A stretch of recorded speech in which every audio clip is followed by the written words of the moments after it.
Good evening. I call the April 9th, 2024 regular board meeting of the Richland 2 Board of Trustees to order. The agenda for tonight's meeting has been published and made available publicly. May I please have a motion regarding the approval of the agenda? Mr. Chair, Ms. Agostini. I move to approve the agenda for the April 9th, 2024 regular board meeting. Is there a second? Second. Motion has been made by Mrs. Agostini, seconded by Mrs. Washington to approve the agenda. Is there any discussion?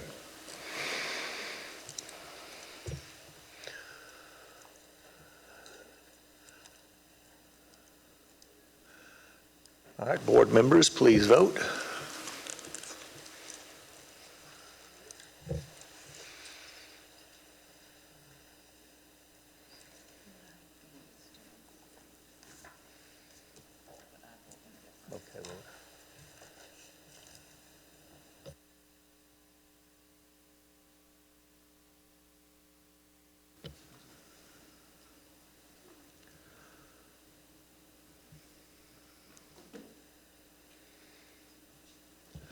The vote is 6 yes, 1 not present. Mrs. Nash is not present at the moment. Mr. Chair, Yes. she says she's stuck in traffic. She'll be here in just a moment. Okay. Thank you. We'll move to item 3.1, executive session. May I have a motion to go into executive session? Mr. Chair, Mrs. Washington. I move to convene an executive session for the purpose of, discussing student appeals, student admission requests into the adult ed program, receipt of legal advice regarding a litigation update, a contractual matter regarding a transfer of property, and employment recommendation and certified releases. Is there a second? Second. Motion has been made by Mrs. Washington and seconded by Ms. Agostini. Is there any discussion? Mrs. Washington, is that correct on the screen?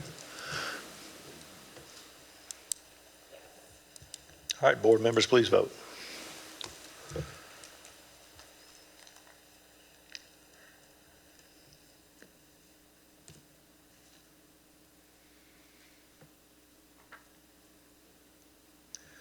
The vote is 6 yes, 1 not present. The motion carries. We will now convene in executive session.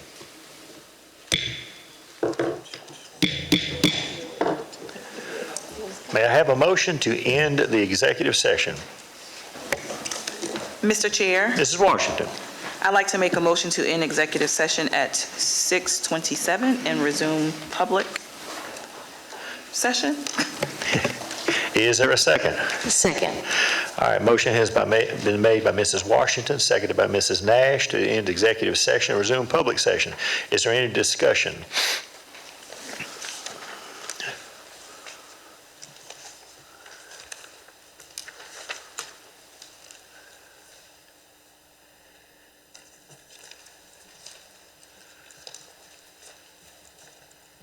Is that correct on the screen, Ms. Washington?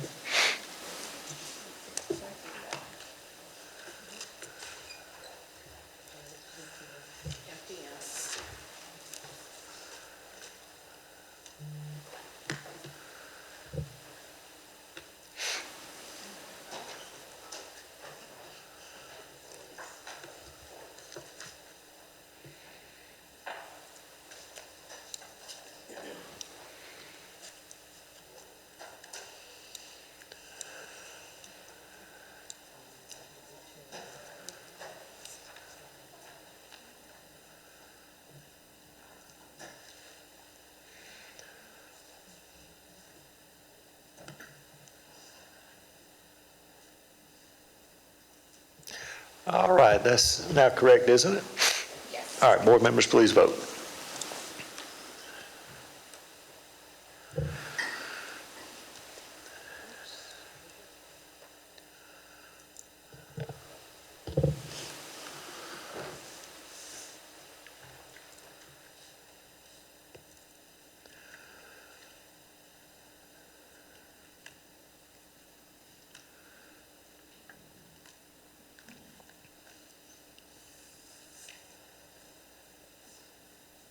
The vote is 7 yes, 0 no. The motion carries. We will now move on to the inspirational moment and Pledge of Allegiance. Mrs. Agostini will introduce tonight's guest. Mr. Trapp, it's my pleasure to introduce Dr. Helen Grant to provide tonight's inspirational moment. Good evening, Mr. Chair, board members, and Dr. Moore. I'm happy to be here tonight on behalf of Mrs. Kelsey Carter, our military community liaison.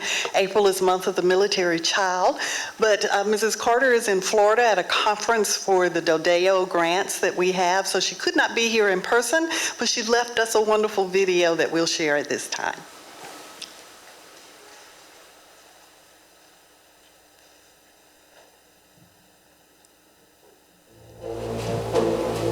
Hello, my name is Kelsey Carter, and I serve as the Military Community Liaison for Richland School District 2. April is designated as the month of the military child. This year's theme is military youth and children, brave, fearless, and resilient. Each year, the Department of Defense joins national, state, and local government, schools, military serving organizations, companies, and private citizens in celebrating military children and the sacrifices they make. There are more than 1.6 million military children who face many challenges and unique experiences as a result of their parents' service. While military members serve around the world, we often forget the challenges faced by their children. Military families move on average every 2 to 3 years, impacting military children through changing schools and support networks. When a parent is deployed, families' life can be very tough. The balance between commitment to family and the commitment to country becomes a little more delicate. The absence becomes a little more raw. The uncertainties become a little more frightening. This is the time for empathy and support for the child and the parent left with this great responsibility. Richland 2 has a significant number of military-connected students. In fact, among the highest in the state. We are a Purple Star district as well, which signifies that we are dedicated to meeting the needs of our military-connected students and their families. As a military spouse of many years, I can say that I know firsthand the joys and challenges of military life. Constant moving and readjustments and being left alone when my husband is deployed and on extensive travel is a part of who we are. Service members cannot focus on their mission if their families don't have what they need to thrive at home and at school. We are the front lines to continue and to improve our efforts to honor and support these young heroes in our midst. We are on a mission at Richland 2 to foster a learning environment that works in partnership with the community, always striving to be better through continuous improvement and providing joy for our military-connected students. One of the ways we show joy is Spirit Week, which is celebrated April 15th through the 19th this year. Please join us in celebrating Purple Up Day on April 19th as well. To our military-connected students, we appreciate you all, and we honor you this month and beyond for being resilient and strong.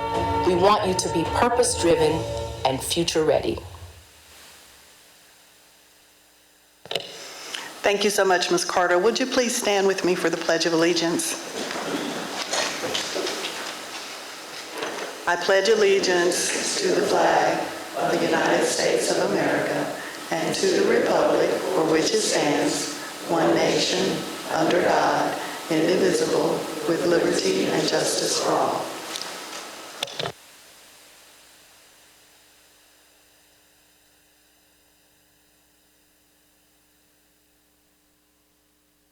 Thank you, Dr. Grant. All right, we will now move to item 5.1. May I please have a motion regarding the approval of the consent agenda? Mr. Chair, Ms. Washington. I move to approve the consent agenda for the April 9th, 2024 regular board meeting. Is there a second? Second. Motion has been made by Mrs. Washington and seconded by Mrs. Nash. Is there any discussion? Mr. Chair, Mrs. Agostini. this evening I will not be approving the consent agenda. There is a position on page 3, number 7, filling an administrative position. It's not, I'm opposed to the administrative position, and let me be very clear, not the person. As we've heard from so many of our employees, from speech pathologists, the registrars, and the need and the needs for certified reading interventionist, this is not a position that I feel we should fill at this time to take those funds and put them in a different department. So I will not be supporting the consent agenda this evening. Thank you. Is there any other discussion? Mr. Chair, I Ms. just want to clarify to the public, this is not a new position. This is a position that we've already had where the person retired. So all we're doing is filling the position so we can do the business of Richland 2 for our families, our teachers, our students, and our community. Thank you. Thank you. Any other discussion? All right, Mrs. Washington, is that correct on the screen? All right, board members, please vote.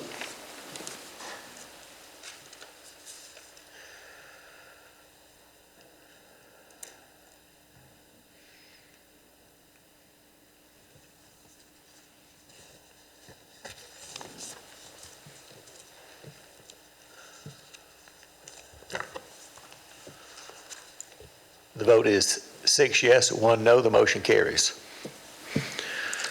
We will now move on to public participation. 2 individuals have signed up to address the board. You will be given 3 minutes to address the board. To assist with timing, the lights on the table in front of me will change colors from green to yellow to red. When you have 30 seconds remaining, the light will turn yellow. When your time is up, the light will turn red, and you will hear an audible tone indicating your time to speak has expired. Before we begin, I will remind you that our meetings are streamed live and recorded. According to policy BEDH, comments from the public should not include gossip, defamatory words, or abusive or vulgar language. The policy also prohibits in public session any expression of personal complaints about individual school personnel or any other person connected with the school system. Specific student or personnel issues should be handled through the appropriate procedures as indicated in the district policy. Questions asked during public participation typically will be referred to a staff member for response at a later time. Our first speaker tonight will be Anna Parrish.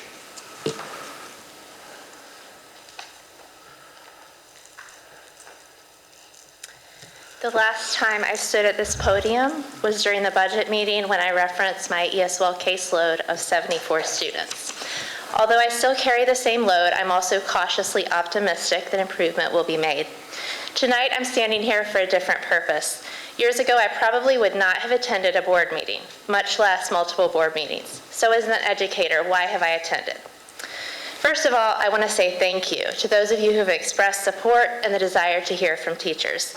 Abby Cobb mentioned in our last board meeting that connection is a vital part of students' attendance. I believe it is the same for teachers. Let me rewind to 2003 when I started my career in Richland 2 over 20 years ago.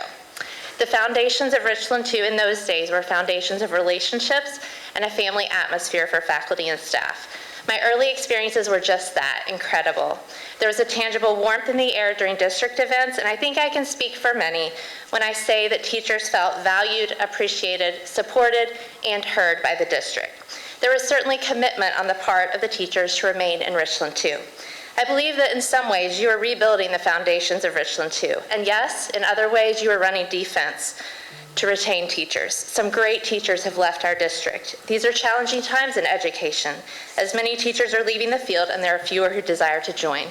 Richland 2 has made some significant gains in these last couple of years. Several years ago, I wouldn't have thought to attend a board meeting, and in all honesty, I would have considered it a waste of my time.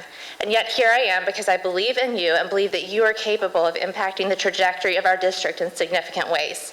Your commitment to address important educational issues within these meetings in a way that is purposeful, as well as to ask the hard questions, has been evident, and it is very much appreciated. And for that reason, I have an even stronger desire to be present in these meetings so that I may stay informed as well as carry information back to the teachers at my school. Please don't underestimate your potential to influence our Richland 2 community for the better. These are critical times, and time is of the essence. Lives are impacted. Every student number is a student life, and we are accountable to one another to provide the very best education for our students. Your decisions today impact the outcomes of tomorrow for our district, and you are capable of impacting the trajectory of our district not only now, but for future generations. What you establish today in 2024 will be Richland 2's future legacy. As 2003 and Richland 2 was a defining year in my career, 2024 can also be a defining year for our educators and students. Thank you for your advocacy for Richland 2's faculty, staff, and most importantly, our students. Thank you. Our final speaker will be Rebecca Prophet.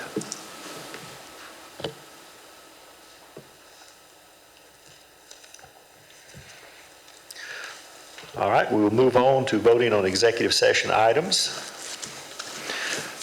May I please have a motion regarding the student appeals? Mr. Chair, Mrs. Agostini, I move to deny the appeal for student number 1. is there a second? Second. Motion has been made by Mrs. Agostini, seconded by Mrs. Nash. Is there any discussion?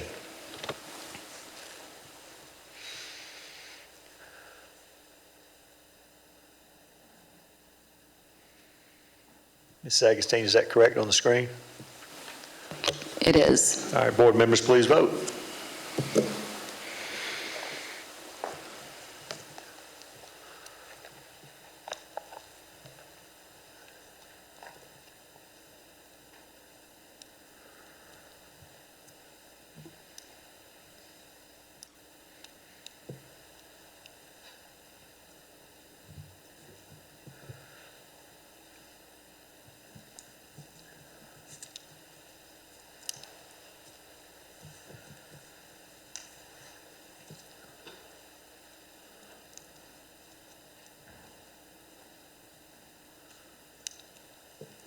The vote is 6 yes, 1 no. The motion carries. May I please have a motion regarding the student admission request into the district's adult education program?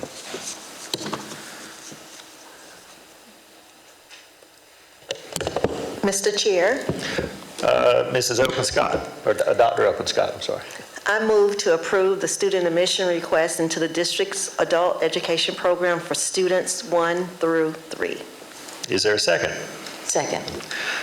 All right, motion has been made by Dr. Elkin-Scott and seconded by Mrs. Nash. Is there any discussion?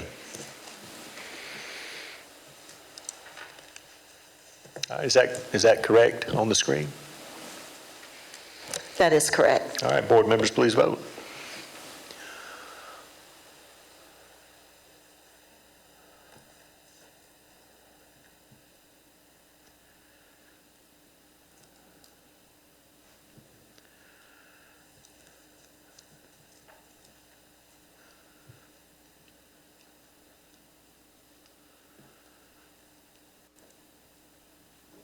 The vote is 7 yes, 0 no. The motion carries. May I please have a motion concerning a contractual matter regarding the purchase and/or sale of property? Mr. Trapp, Ms. Porter. point of information. In the 7.1, I think there is an error in that motion. It says, I move to deny the recommendation, and I believe Ms. Agostini said she moved to deny the appeal.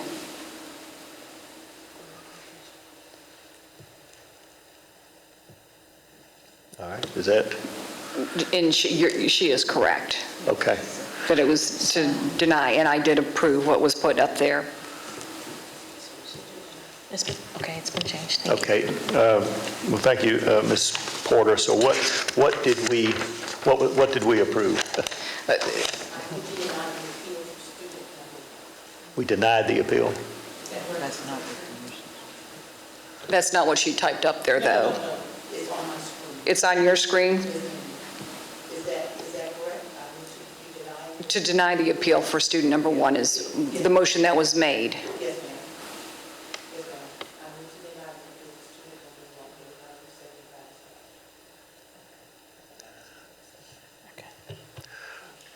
1 for the All right, well, okay, under the circumstances, you did say deny the appeal, and that is what was seconded, so are we good if it's good in the record? Okay. I guess I should ask, did anyone feel they were voting in a way that they? Okay. All right, as long as the minutes reflect the accurate motion, I think we're good. Mr. Trapp? Yes. I mean, if everybody's okay, that's great, but we can always call it back up and Okay. re-vote. Okay, well, I think under the circumstances, let's do that so that we definitely, there's no doubt in the future.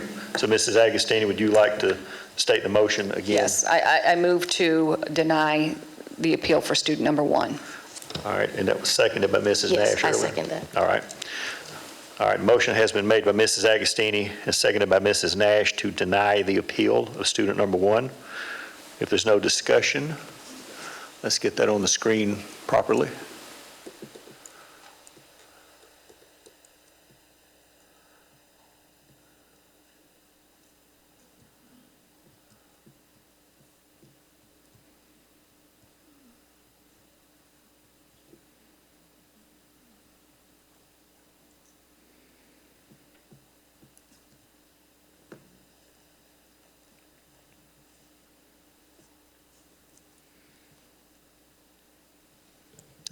All right, Ms. Agostini, is that correct?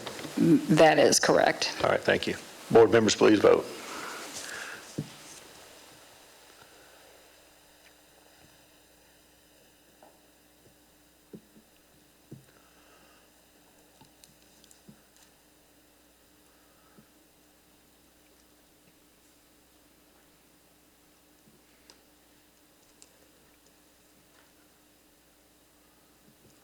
The vote is 6 yes, 1 no. The motion carries. All right, back to 7.3. May I please have a motion regarding a contractual matter regarding the purchase and/or sale of property? Mr. Trapp, Ms. Porter. I move to approve the amendment to, I'm sorry, I noticed something different on our screen. Okay. I move to approve the amendment to deed restrictions between Stern Two Notch Properties, Inc. and Richland County School District 2 pursuant to the deed recorded December 31st, 1997 in Book 1426, page 0378 in the Office of Richland County Register of Deeds. All right, is there a second? Second. All right, motion has been made by Ms. Porter, seconded by Mrs. Nash. Is there any discussion?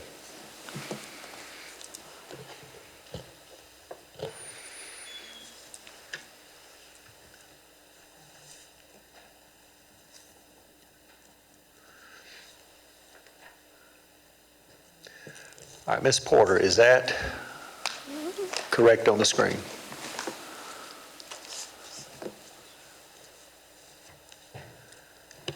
Yes, sir.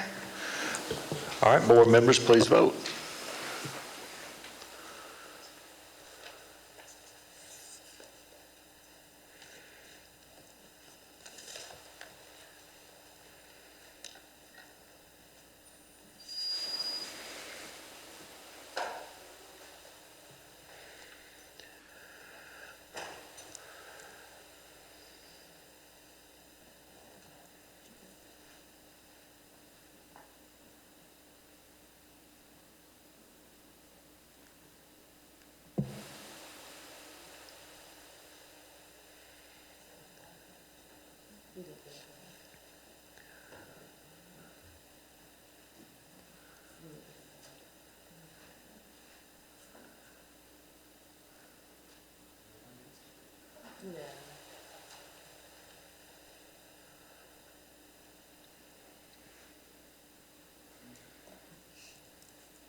All right, we're having trouble with the computer. Let's all do a hand vote. All those in the affirmative, raise your right hand.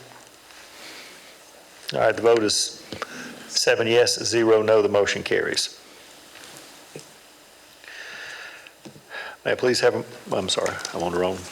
May I please have a motion regarding concerning a contractual matter regarding the purchase and/or sale of property. Mr. Chair, Ms. Agostini.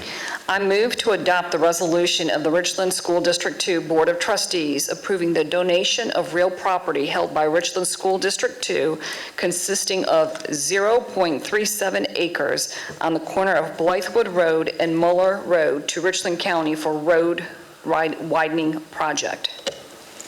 Is there a second? Second. All right, motion has been made by Mrs. Agostini, seconded by Dr. Elkins Scott. Is there any discussion?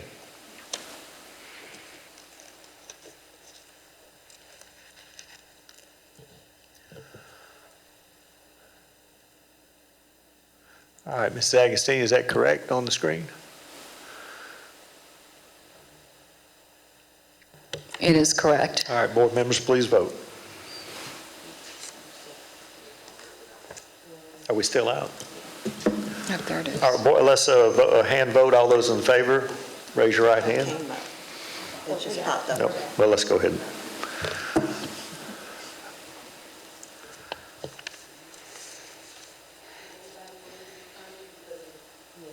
Yes, everybody did vote in the affirmative.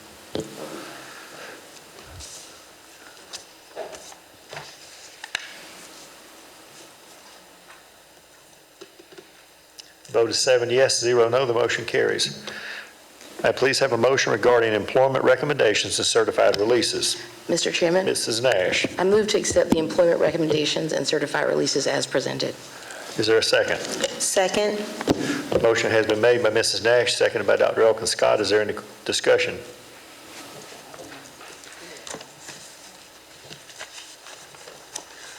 All right, board members, please vote.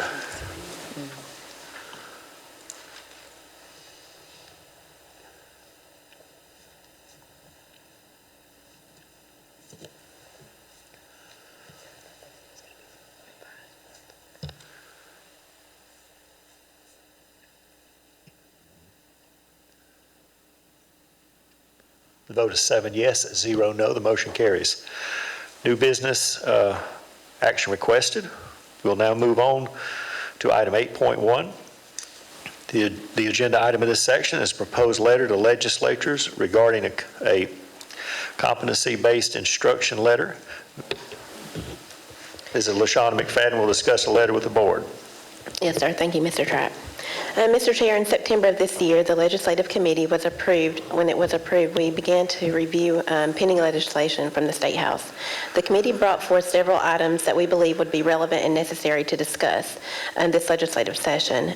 Because there were so many, each member of the committee was given one to discuss and to review and bring back to us.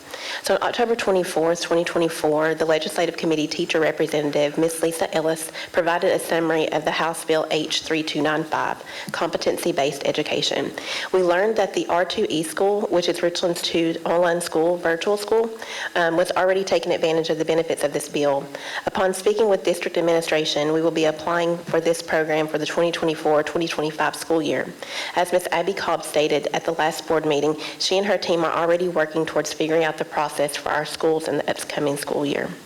After reviewing the legislation, the committee drafted a letter to the members of the South Carolina Committee on Education and Public Works in support of the bill. This letter was sent to the Richland 2 Board of Trustees for review on February the 15th, 2024. On March the 29th, this bill passed the House on a 114-0 vote, and on that was in 2023. And on March the 20th, 2024, it passed the Senate with a 43-0 vote.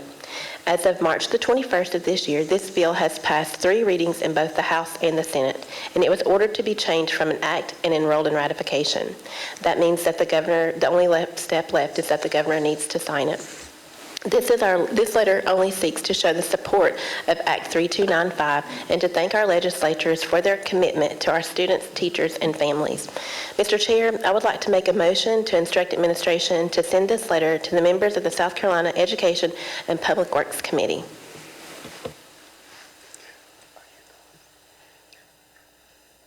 All right, Dr. Moore is going to,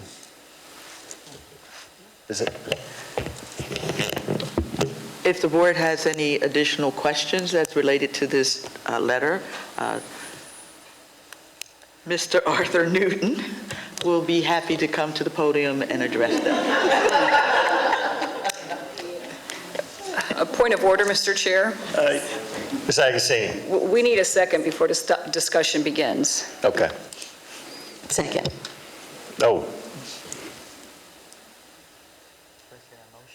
There wasn't a motion made. Yes, There was? Okay. All right. We have a second. Good Okay. evening. All right, hold on. The motion has been made. Okay. I heard Mrs. McFadden say, "I would like to make a motion." Will you repeat your motion? Did you not, well, correct me if I'm wrong, did you not make a motion in that statement that you just made? I did make a Okay, then Okay. maybe we would all benefit from you to repeat it. Would you repeat the motion? Okay, yes, sir. So the motion is, I would like to make a motion to instruct administration to send this letter to the members of the South Carolina Education and Public Works Committee. Okay, thank you. And Mrs. Nash, you have seconded it. Okay.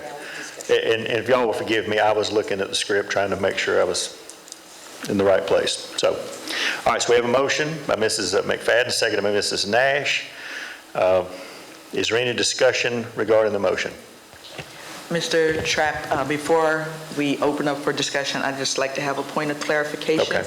Is this letter coming from the board and district is sending the letter, or is this letter coming from district? Is that what Ms. McFadden is asking? I believe the motion, is it coming from the board? That's what I thought the motion.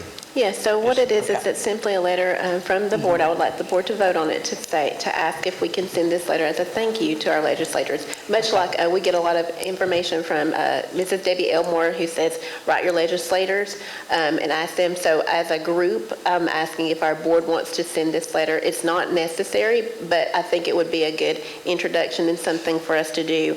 Again, it's just a vote to see if that's something the board wants to do.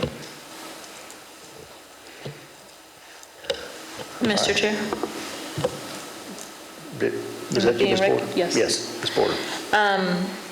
So I would recommend that my colleagues take the opportunity to share their thanks as individuals if they would like to do that. My concerns are with policy BDE, where the line states that the function of committees will be fact-finding, deliberative, and advisory, but never legislative or administrative. I believe if we start this practice where we're sending letters to our legislation as a group, it can get sticky, and especially when there is a difference of when we have differences. So, thank you. Thank you. Mr. Chair? Ms. Agostini.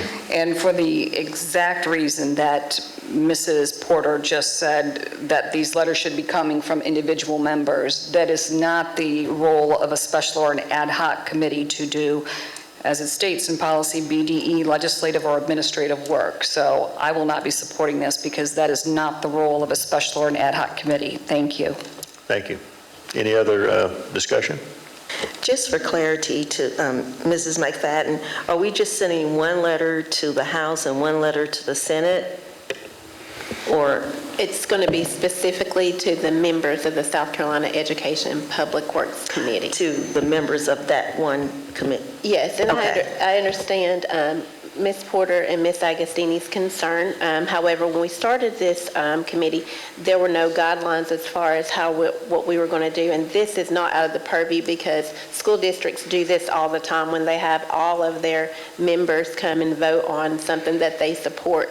I'm just trying to do something new. We've enacted this new legislative committee, just trying to do something where we're actually moving forward with reaching out to our legislator as a group. I can't do it by myself. I can send a letter like this by myself. However, it looks better if we could come on one accord and send it as a group and say thank you for looking out for those students, especially when it came to the beginning of the year when we were talking about those 10 absences, having to do seat time. This letter is just going out and saying thank you. Mr. Chair. Ms. Agostini.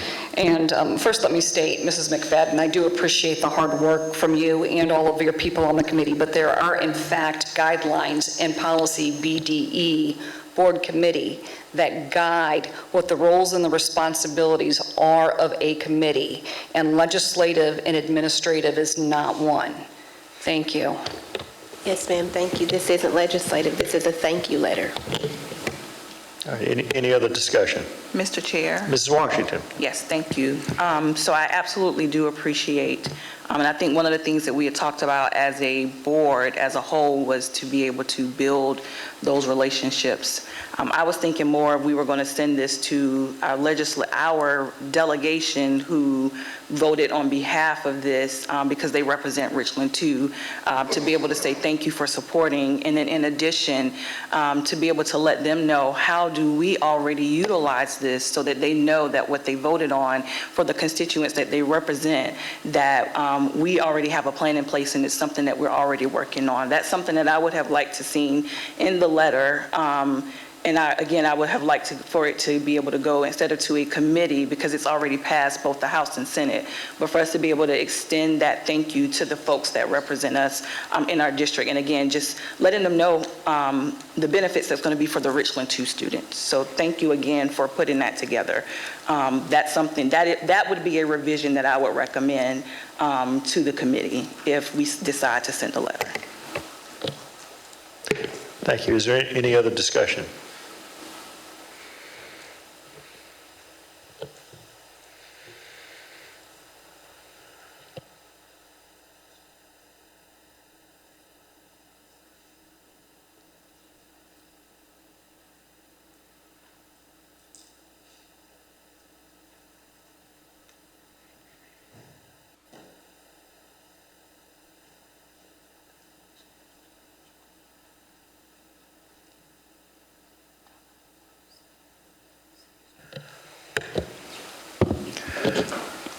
All right, if Mrs. McFadden, if I can make one suggestion to the letter, if it could be signed, since it's coming from the board, if it could be signed by the legislative contact as well as the board chair, that would be the only thing I would suggest we do different about the letter. I have absolutely no problem with that. It could be signed by all board members if they choose as well. It's fine with me. Mr. Chairman, Ms. Nash. has discussion passed? Because if it has, I'm okay with that, but I was going to just add one thing. Okay, yes, no. Is it possible to add what Ms. Washington said to our delegation here? Absolutely. I have no problem with that either. I just selected this particular group just because they're the ones who started it, but I have no problem sending it to whomever you guys want to. The more the merrier, I suppose. Mr. Chair, Ms. Porter. can we also have someone look at the formatting if it is sent out, if it is voted on? The formatting at the bottom and the signature? Or just at least check over any spelling issues or any misformatting on the letter prior to sending it out? I think we certainly could, okay. Under the circumstances, should we have the changes done to the letter and bring it back at a later date? Okay, that's what we need to do. All right.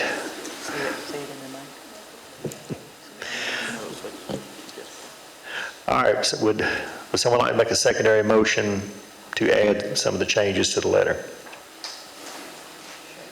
All right, Ms. Nash. I move that the board send this back for secondary revisions. To the committee. Yeah, I move to refer the letter back to the committee for revisions. All right, that would be a separate motion entirely, I think. Yeah. Mr. Chair, I can make an amendment to it. All right, we have to vote on any changes. I'll make a secondary motion to add the board chairman's signature to the bottom as well as Mrs. McFadden's. We have to, okay, hold on. There were 3 requests. The first one was to add board chair's signature. The second was to add other elected officials to it. And the A point of order. We need to start with the First Amendment, which was, and I don't think, the First Amendment would be a motion from the board chair to move to add the board chair's name. Yes. We need to resolve that, then we may move on to, I think, the request of Mrs. Nash's amendment. And if that passes, then we would go back to the main motion, should nobody else want to amend this letter. Yes, I agree. So can I have a second to the motion I made a moment ago, the secondary motion to add the board chairman's signature to the letter? Mr. Chairman, Mrs. Nash? I move to add the board chairman's and the legislative committee, I believe that was the recommendation, chairperson's signature.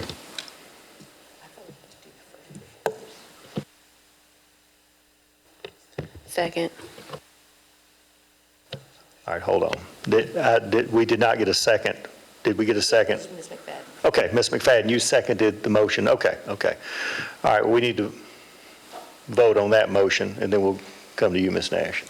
All right, Mrs. Washington, could you add to the screen a secondary motion to add the board chairman's signature to the letter?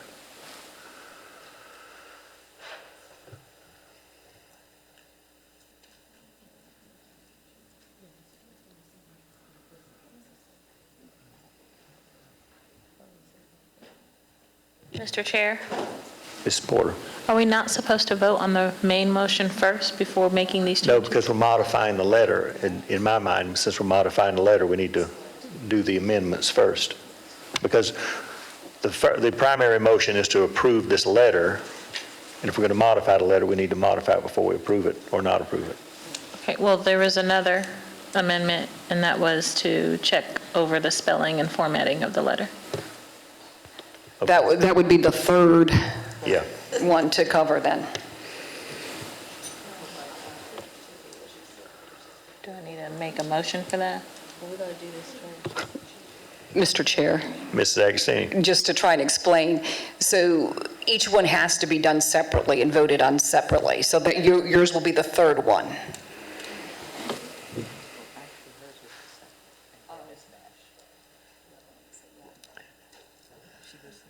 All right. All right, we have a motion to add the board chairman and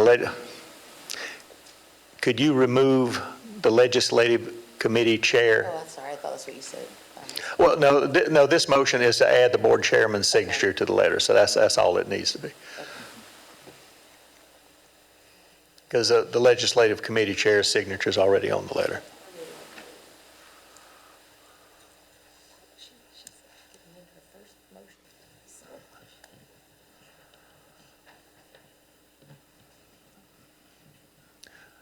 Okay, that is correct, board members. Let's vote on this amendment.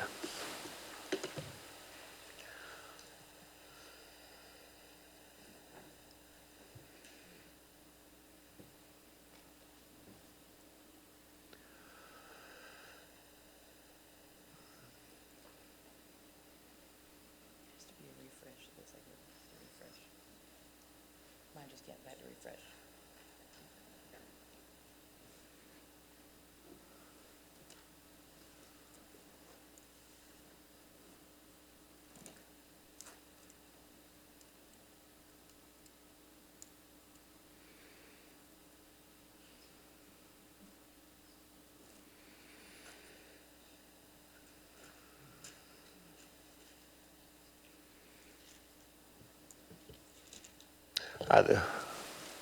The vote is 3 yes, 3 no, 1 abstain. The motion fails. May I have an additional amendment to the original motion? Or would anyone like to make an additional amendment? Mr. Chair, Mrs. Porter?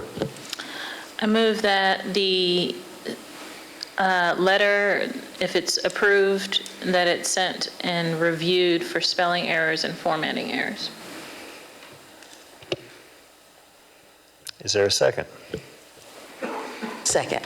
All right, motion has been made by Mrs. Porter and seconded by Mrs. Nash. Is there any discussion regarding the motion? You know, I was trying to just be nice and not even say anything. But I just don't understand, if we're policy makers, why are we even wasting so much time as policy breakers with approving a letter that we've already stated per policy that we do not do? I mean, I'm baffled. I tried to sit here, Lord knows, and not say anything. But we're abstaining from votes. We are going back and forth. If it's approved, should we do this letter? Our policy is written right here. We are the policy makers. So why in the world are we wasting time breaking a policy that we've already made? And then I'm just disturbed even more because we wanted to send a congratulatory letter to these same people that we now want to send a thank you letter to, but my colleagues voted no to send them a congratulatory letter when they were voting in for the positions. So I'm just confused, and maybe it's just me. Let's just move on with the vote. Dr. Elkin Scott, would you like to make a motion to move to vote?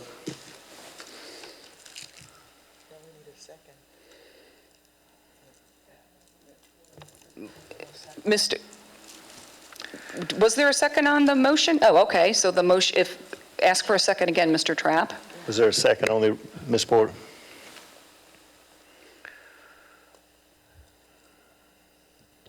Mr. Trapp? This is Agostini. Then the motion would fail for a lack of a second. All right, is there any other amendment that anyone would like to make? If not, we will move to vote.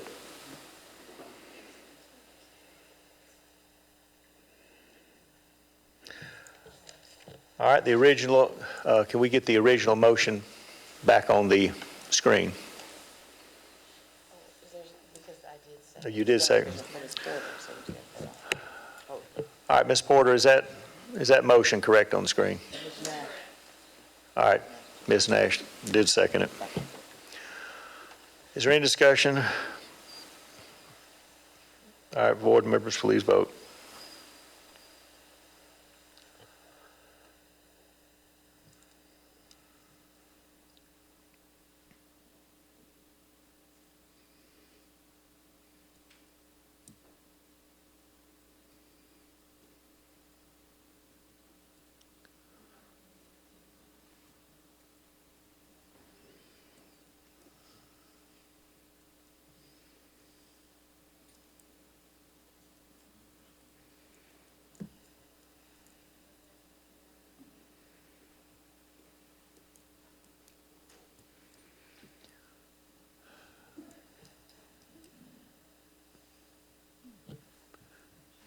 Mrs. Porter, are we able to vote?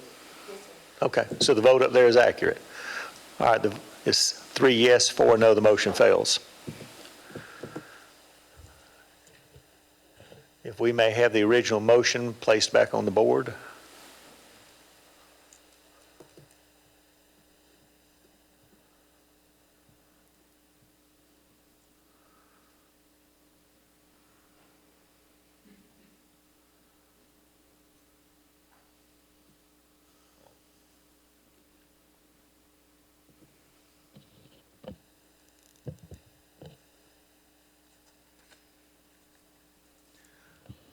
All right, is that the original motion? Is that correct, Mrs. McFadden? All right, board members, is there any other discussion? I did have a question, just one question. Ms. Nash. Yeah, so I guess my understanding was the original, there was a talk about the letter that we were going to send to everybody, or the people who were elected. I guess my only thing was, if my understanding is this is going to everyone, right? Not just, and did we all agree that we were for competency-based as a board? I guess that was my question. Well, right?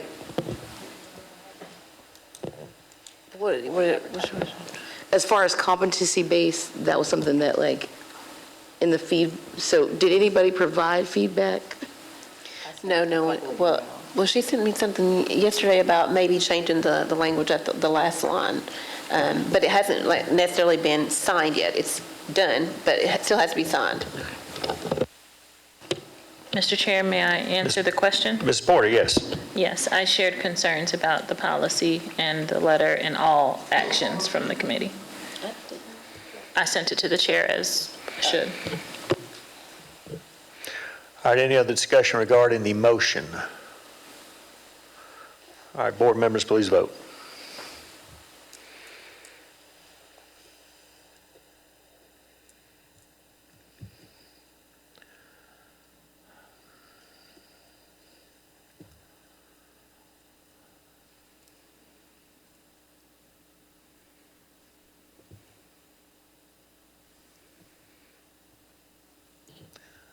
Vote is 2 yes, 5 no. The motion fails.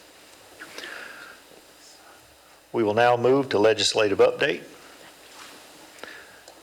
The agenda item in this section is a legislative update from Mr. Patrick Kelly, Palmetto State Teachers Association Director of Government Affairs. Dr. Moore.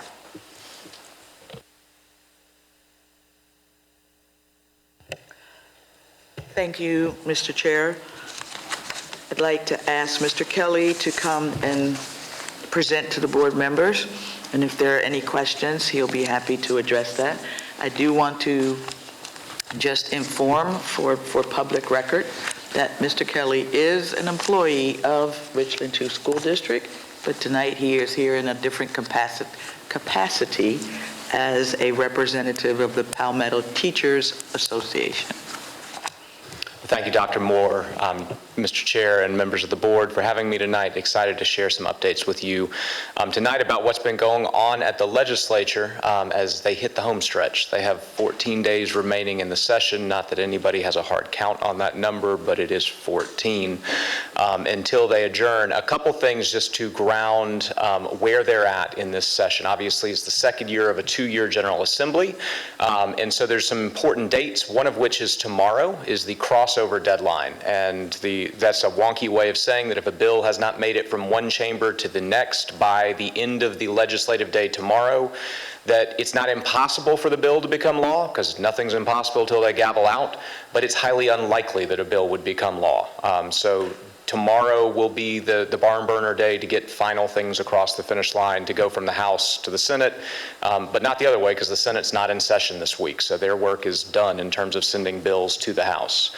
The second thing is sine die. Their official adjournment date is May 9th. They have already adopted a sine die resolution that indicates they will adjourn at 5 p.m. on May the 9th. That's a Thursday, with the authority for the Speaker and the President to bring back the General Assembly for very specified actions within the sine die resolution, which would involve dealing with any vetoes from the governor, finalizing the state budget, or addressing reports of conference committees that were assigned to deal with different versions of a bill between the House and the Senate. And then the third thing, obviously, is primaries are June 11th. So the filing deadline has closed for legislative seats, but all 170 members of the General Assembly, or all 170 seats, are on the ballot this fall. Not all 170 members, because some are not running for re-election, but that primary date does very much run in the background for the General Assembly in terms of their work, because they have an election looming as well. So with that said, a couple of things, updates about legislation that's already done, already been signed into law, or is on its way to being signed into law. As Ms. McFadden pointed out earlier with the competency-based education bill, it's not the law yet because Governor McMaster's pen hasn't hit paper, but it is past both chambers and it's on its way waiting for his signature. In terms of what's coming, or what has already been signed, S-245 is a bill that deals with booster clubs, and it simply states that any financial officer of a booster club cannot have a felony record dealing with financial management. So it doesn't necessarily impose a significant new burden on a district, but there is a requirement to check on the individuals that are handling the cash with a booster club to make sure they don't have a felony background. Number two, 3309, the Seizure Safe Schools Act. That is a bill that has been signed into law by the governor that will require districts, at the request of a parent or guardian of a child with a seizure disorder, to establish a seizure action plan for that child that involves what to do in the event the child has a seizure at school, who can administer medication, things of that nature. A lot of this already exists within the individual health plans that students typically have on file anyway, but this one is specified to a student with a seizure disorder. Typo, 3309 twice, that's not the same bill, it's 3295. It's the one that Ms. McFadden brought up earlier, that's my typo. But that is the competency-based education bill that has made it to the governor, that you are familiar with based on the work of the legislative committee. And what also has been signed into law by the governor is S418, which the General Assembly is affectionately dubbing Read to Succeed 2.0. That is a comprehensive piece of legislation that reforms nearly every element of the over 10-year-old Read to Succeed legislation that was first signed by Governor Haley when she was in office. Because that one is such a big overview, and it is aligned to a lot of national movements and national narratives around literacy instruction, I've given you a slightly more detailed breakdown in these bullet points of what's in that particular law. There's also a link, you have these slides, if you click on the comprehensive overview link at the top, it gives you a one-pager that goes a little bit deeper. But this touches every element of literacy instruction, from pre-service teacher training to pre-service teacher certification to literacy screeners for students. The biggest things that I would highlight for your awareness is, number one, it transforms Read to Succeed from a K through 12 bill into a K through 5 bill. It really removes Read to Succeed from the universe of middle and high school teachers. It requires literacy screeners to be administered to students in grades K through 5, but it also requires that those screeners must also meet the requirements for a national norm formative assessment. So right now you have requirements for screeners, and the state since COVID has had the requirement for an administration of a formative assessment. In Richland 2 we use MAP in the fall, winter, and spring. S418 says that the screener must check both boxes in effect, so it can not be duplicative testing. It also eliminates the recertification requirement tied to Read to Succeed. So for the past 10 years, teachers have had to complete either one course or 4 courses, depending on their sort of certification area, to maintain their certificate. This law eliminates that. Middle and high no longer have a literacy endorsement requirement. For elementary and special education, they have ongoing literacy training as approved by the local board and by the state board. So they still have that training requirement, but it's no longer the Read to Succeed courses that have existed for the last 10 years. So that is now law. I would pause on that if there's any questions before I talk about pending legislation, just since that one is done and in the barn. Board members, are there any questions regarding that? Okay. In terms of what has made crossover, things that have a realistic chance of making it to the finish line, H 4280 passed the House unanimously at the end of 2023. It sits in the Senate Education Committee. And to be crystal clear, to date, neither the House nor the Senate have taken up an education-related bill that has come to them from the other chamber unless there was a companion version of it in the other chamber. So like the Safe Seizure Act, Senator Rice had filed an identical bill in the Senate. So the Senate was effectively taking up a bill that a senator had also filed. That's true of all of these bills that have made it through. Now the legislature will start picking up these crossover bills. Maybe they'll pick up the bills I've highlighted here, maybe they won't, but I've surfaced these as the most significant. There are 9 bills that have made it from the House to the, 16 bills from the House to the Senate that relate to K-12, 9 bills from the Senate to the House that relate to K-12. So potentially you're looking at a universe of about 25 bills in the next 14 days. Educator Assistance Act deals with elements of non-instructional components of teaching, specifically around certification. It would create a permanent educator certificate without a requirement to file paperwork for recertification every 5 years. It would address breach of contract under state statute to give the state board discretion in the event that a breach is reported. The current statute says the state board shall suspend the certificate. The Educator Assistance Act would change that to the permissive may. And the bill would also create a 10-day period after a district posts a salary schedule within which a teacher could withdraw an accepted contract without penalty. So those 3 are in the bill, and really that's the entirety of the bill. But those 3 would be significant, obviously, and I felt were worth putting on your radar.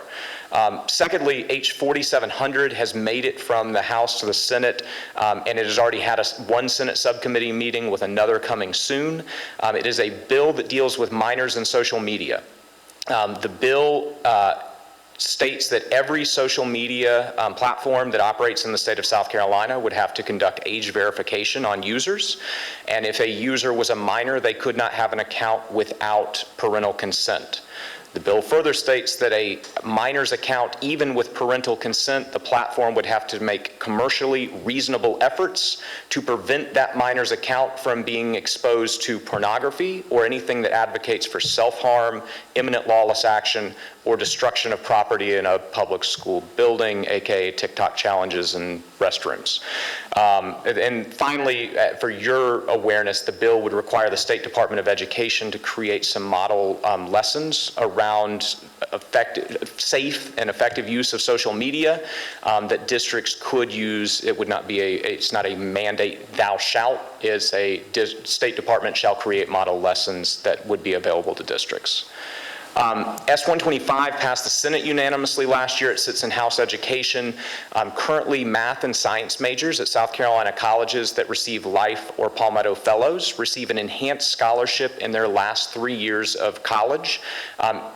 Because we have a critical shortage of math and science majors. If you're on Life, you get an extra $2,500 each year in your last 3 years of college. If you're in Palmetto Fellows, you get an additional $3,300, so up to roughly $10,000. S-125 would simply add education majors to the mix because there's a critical shortage of education majors.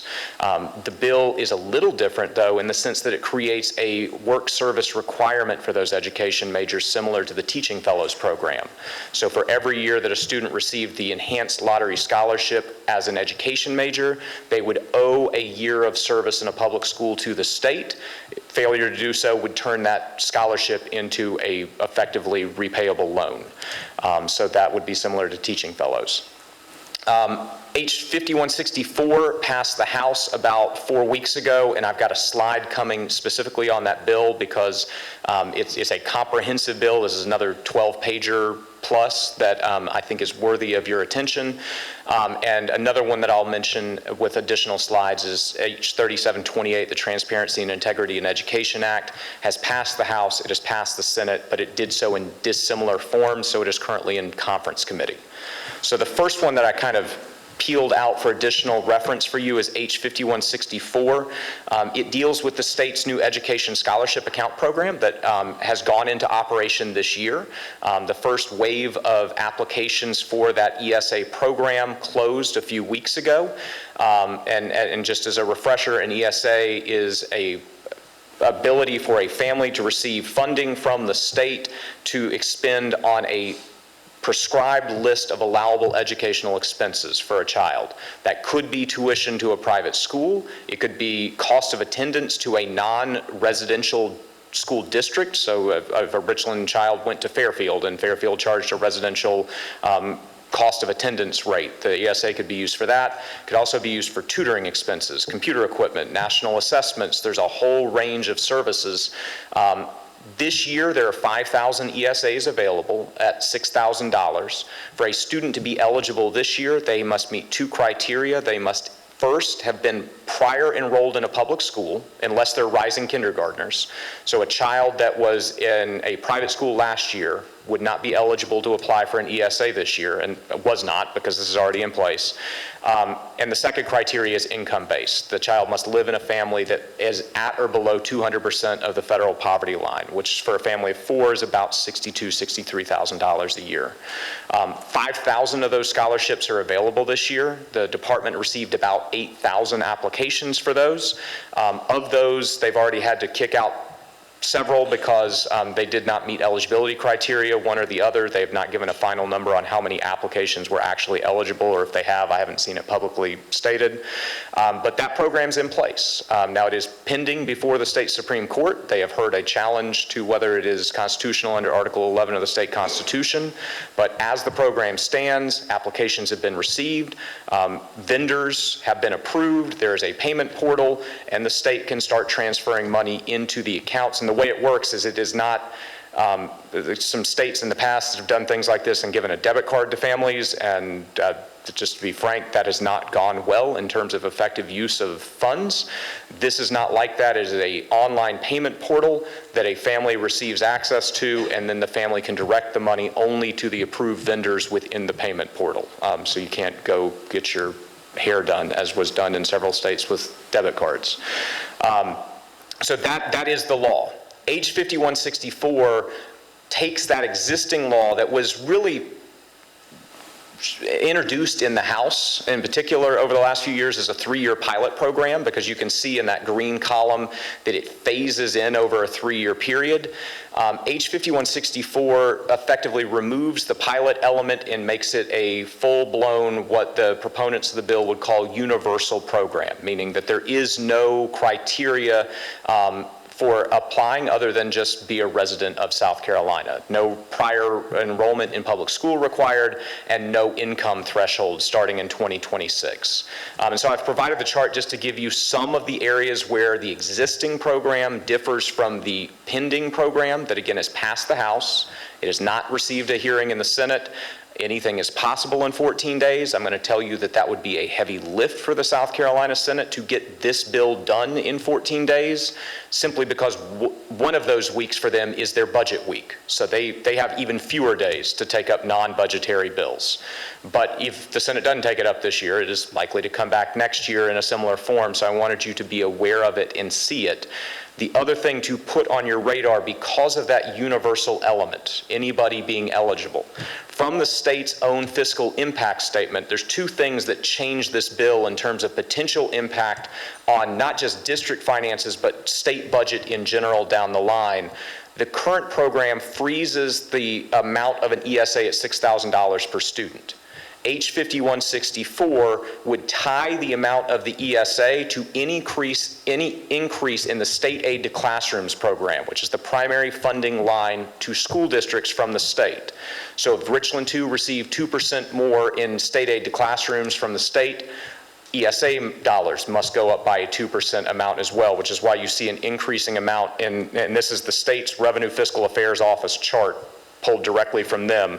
In that center column, estimated allocation, you see it going up. That's because of that multiplier effect based on state aid to classroom funding. In the final column, where you see estimated maximum scholarship funding, this year the program will cost $30 million. 5,000 ESAs at $6,000 a pop. It's a $30 million program. Next year, under existing law, it grows to 10,000. That would be a $60 million program. 2026 and beyond, in existing law, it grows to 15,000, which would be a $90 million a year program. It does not directly draw funds from public school districts, which is important for people to hear, because this bill 2 years ago actually clawed back money from districts to fund ESAs. They did not adopt that. It is a separate line item in the state budget that does not pull directly from a dedicated public funding stream. But budgets are also finite, and if you have a line item in the budget in a state that must have a balanced budget, the money must come from somewhere. And you'll see that last row that says dependent on funding.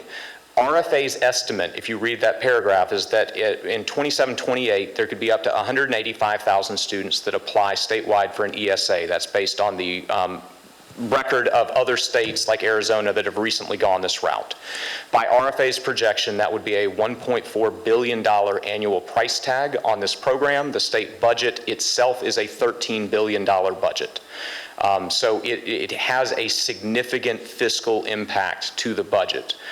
Whether that is an appropriate use of funds or not, I'm not here to talk about that. I'm just simply telling you it is a significant line item that would be created in the state budget if this bill was enacted, because you have to have a balanced state budget. So the $1.4 billion either has to come from a tax increase or a spending cut.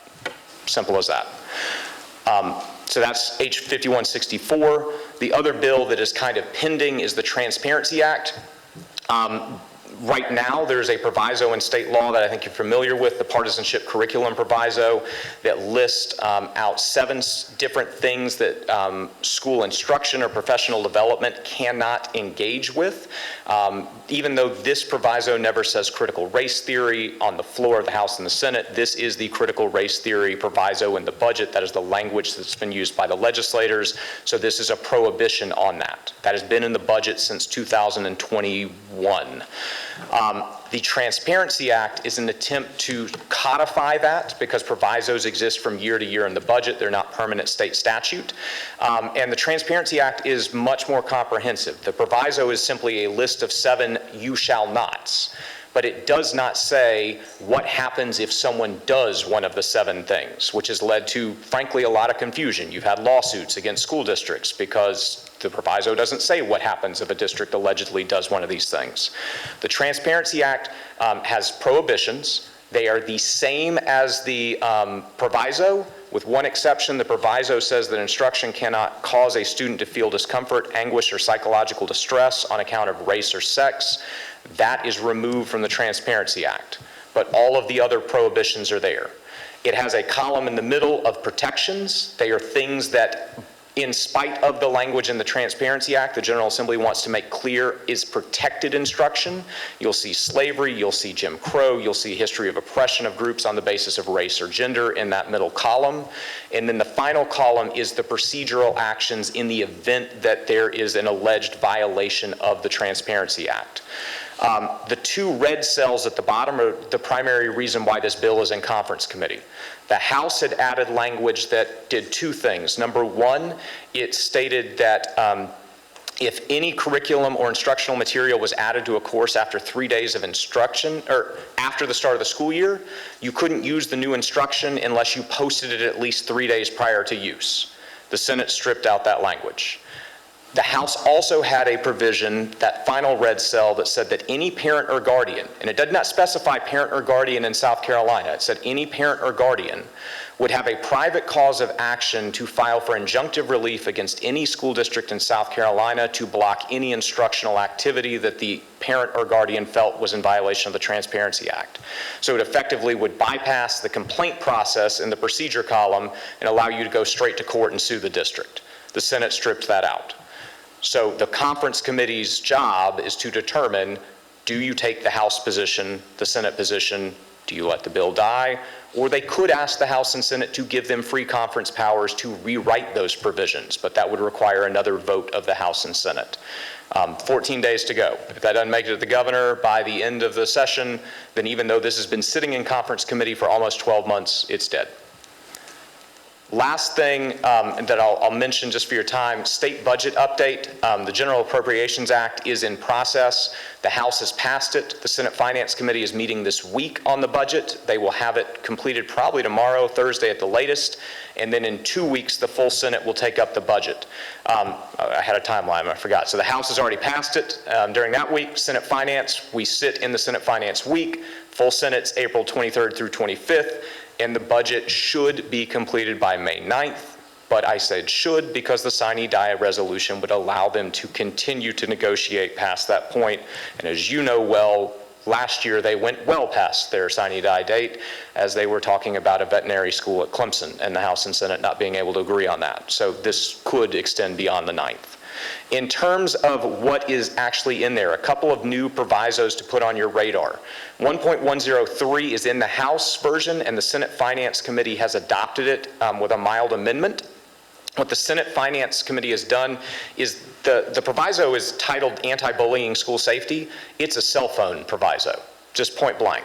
It says that as amended by the Senate Finance Committee, it directs the State Board of Education to create a model policy to prohibit the use of electronic communication devices during direct instructional time in classes, and then instructs local boards to adopt the state board's model policy. So it would create a statewide prohibition on use of cell phones in classrooms. Not a prohibition on possession of cell phones in schools, but a statewide prohibition on use of cell phones in classrooms.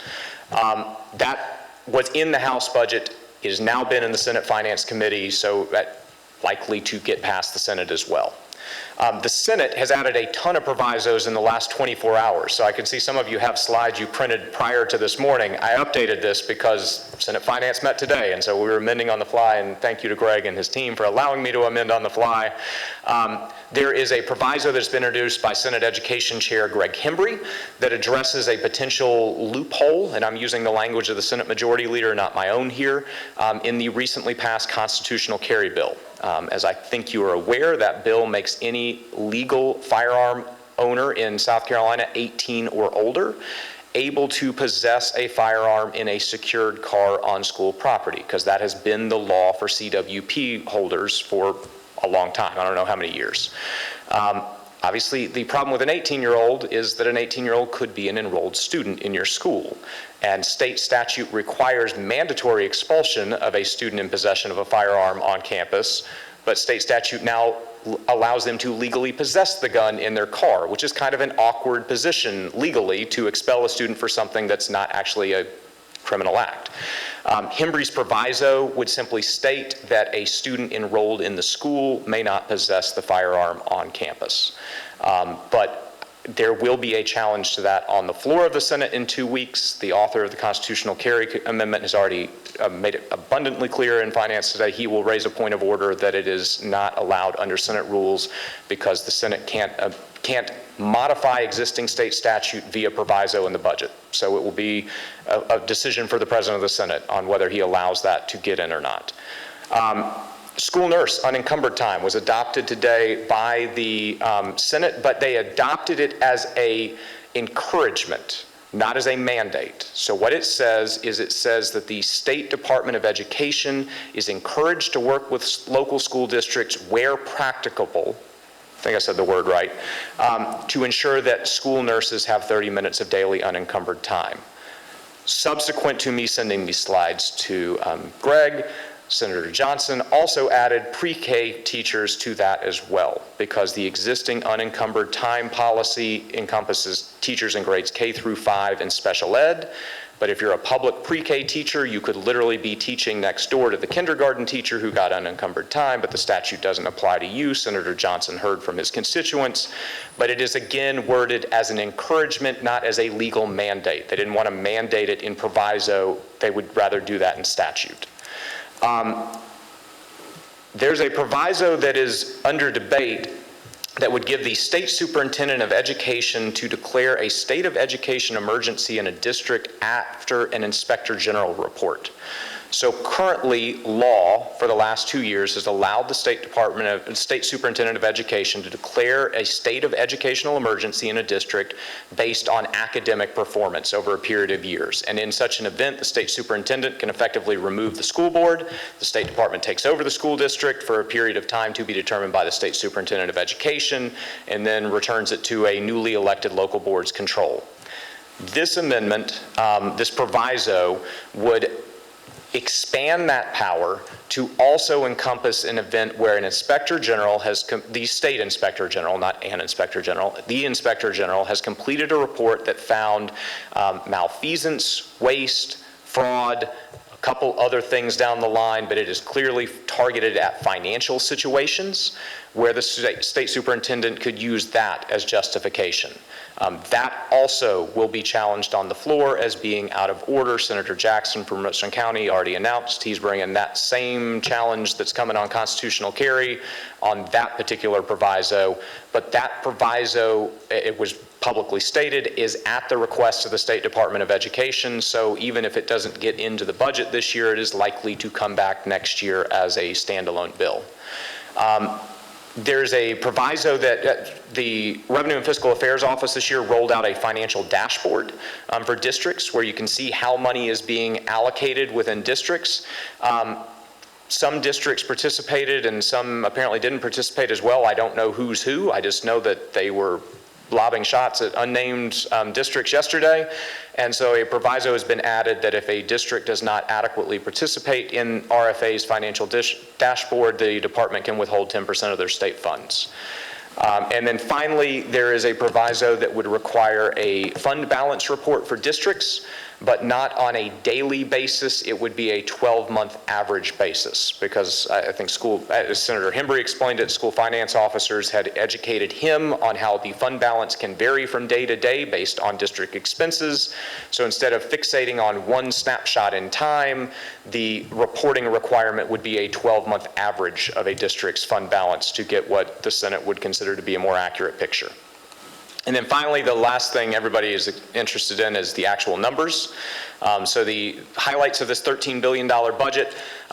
For education, there's another $20 million in there for safety-related facility upgrades. I talked to you about this last year.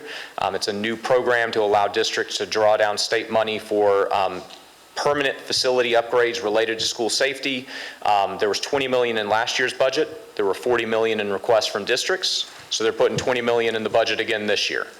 Or it appears to. Nothing's done until the governor signs it, but that appears to be the way this is headed. And all of these bullets were passed by the House, so it's still pending Senate approval. There's $40 million for high-quality instructional materials, so that's textbook updates from the state. $2.7 million to increase the teacher supply check from $350 to $400. Every teacher gets a tax-free supply check to cover classroom expenses, so it would go up by $50 next year.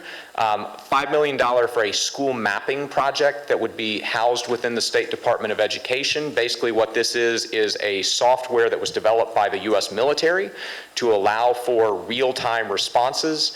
It would be a digital map of all 1,300 schools in South Carolina on a common grid that would be available to local law enforcement and SLED, so that in the event of an emergency situation, law enforcement is working from a common and updated schematic of a building.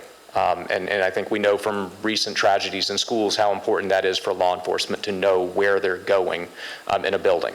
And then finally, the House budget has a $230 million increase in state aid to classrooms, which is the primary funding mechanism to school districts. The bulk of that going to educator salaries as paid under the statewide minimum salary schedule, but also being flexible if there's money left over for a district to do other things, with emphasis on if there's money left over. The one update on that is that the Senate has altered the formula used to calculate that $230 million, but they did not announce today publicly what that alteration means in terms of a hardline number. So tomorrow, there should hopefully be a spreadsheet that has a number on it. It will still be an increase in funding to districts, but how much is to be determined. That $230 million number, just for context though, that's about a third of all revenue growth in the state budget that the House had to work with. So it's a pretty significant investment. And the bulk of that state aid to classroom money goes to a new statewide teacher minimum salary schedule, which is on the screen. Currently the statewide salary schedule, as you're aware, has 5 lanes based on educational attainment and 23 steps based on years of experience. There'd been a lot of discussion, and you may have even gotten calls or emails about it when the governor released his executive budget to reduce those number of lanes from 5 to 2. But the House decided to keep all 5 lanes. So to the right of the screen as I'm looking at it, the proposed schedule is what has passed the House and was adopted by Senate Finance today. So again, nothing's done until the governor signs it, but that's as close to done without being signed as it could get. So that is a new statewide minimum salary schedule. The highlights are that it raises statewide minimum pay from $42,500 to $47,000. That is the largest increase the state has ever done in my 20 years in the profession. It also extends the number of steps from 23 to 28. And again, that is a statewide minimum. Districts can go beyond it. Richland 2 has historically gone beyond the statewide minimum, but that's the state minimum that must be met by every district. But that is a substantial increase because, to my knowledge, there's only 2 districts this year that paid beyond that minimum starting pay of $47,000. Charleston and Greenville were the only 2. And I could be wrong on that, and I would be gladly corrected, but I think just about every district is looking at an increase to their salary schedule next year. The final thing, I've said final too many times, it's not an equal increase to every cell.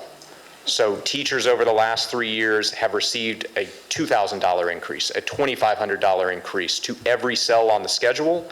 That schedule is not an equal increase. There are some cells, like Master's plus 30 at 20 years of experience, which is me. I know this very well. It was only about a $250 increase in the cell. A fifth-year teacher with a bachelor's degree on that schedule would be looking at a $5,500 raise.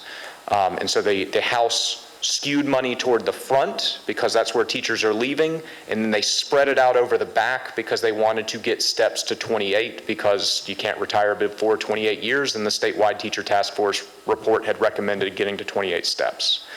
So I know that's a lot, but there's a lot going on, and I wanted to give you the most pertinent things for you. I would be happy to answer any questions you may have or take questions so that I can get you answers if I don't know them.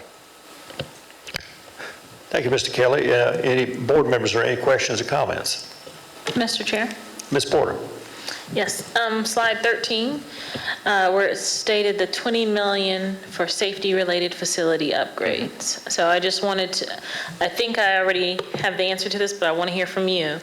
Does that also mean that, should that be passed, that districts that have already spent money towards safety-related facility upgrades, that they cannot use those funds for anything that they've already spent money on from their own budget? As it's written, it's a grant process application. So the district would be applying to the State Department / State Board for approval of their project. So I don't believe it's written in a way that would retroactively fund a prior expense. It would be to cover a new expense. So it would have to be a new expense and nothing that they've already spent. Okay, thank you. Yes, ma'am. Mr. Chair, Ms. Agostini? I just wanted to thank Mr. Kelly for coming and spending your time with us and giving us a thorough rundown of what's going on in the General Assembly. All right, if there's no further questions, we appreciate it, Mr. Kelly. Yeah, thank you for your service. All right, the next agenda item in this section is the second quarter pupil services report. Dr. Moore. Thank you, Mr. Chair. I would like to ask Dr. Shalaya Burnett-Lyles to present the report to the board.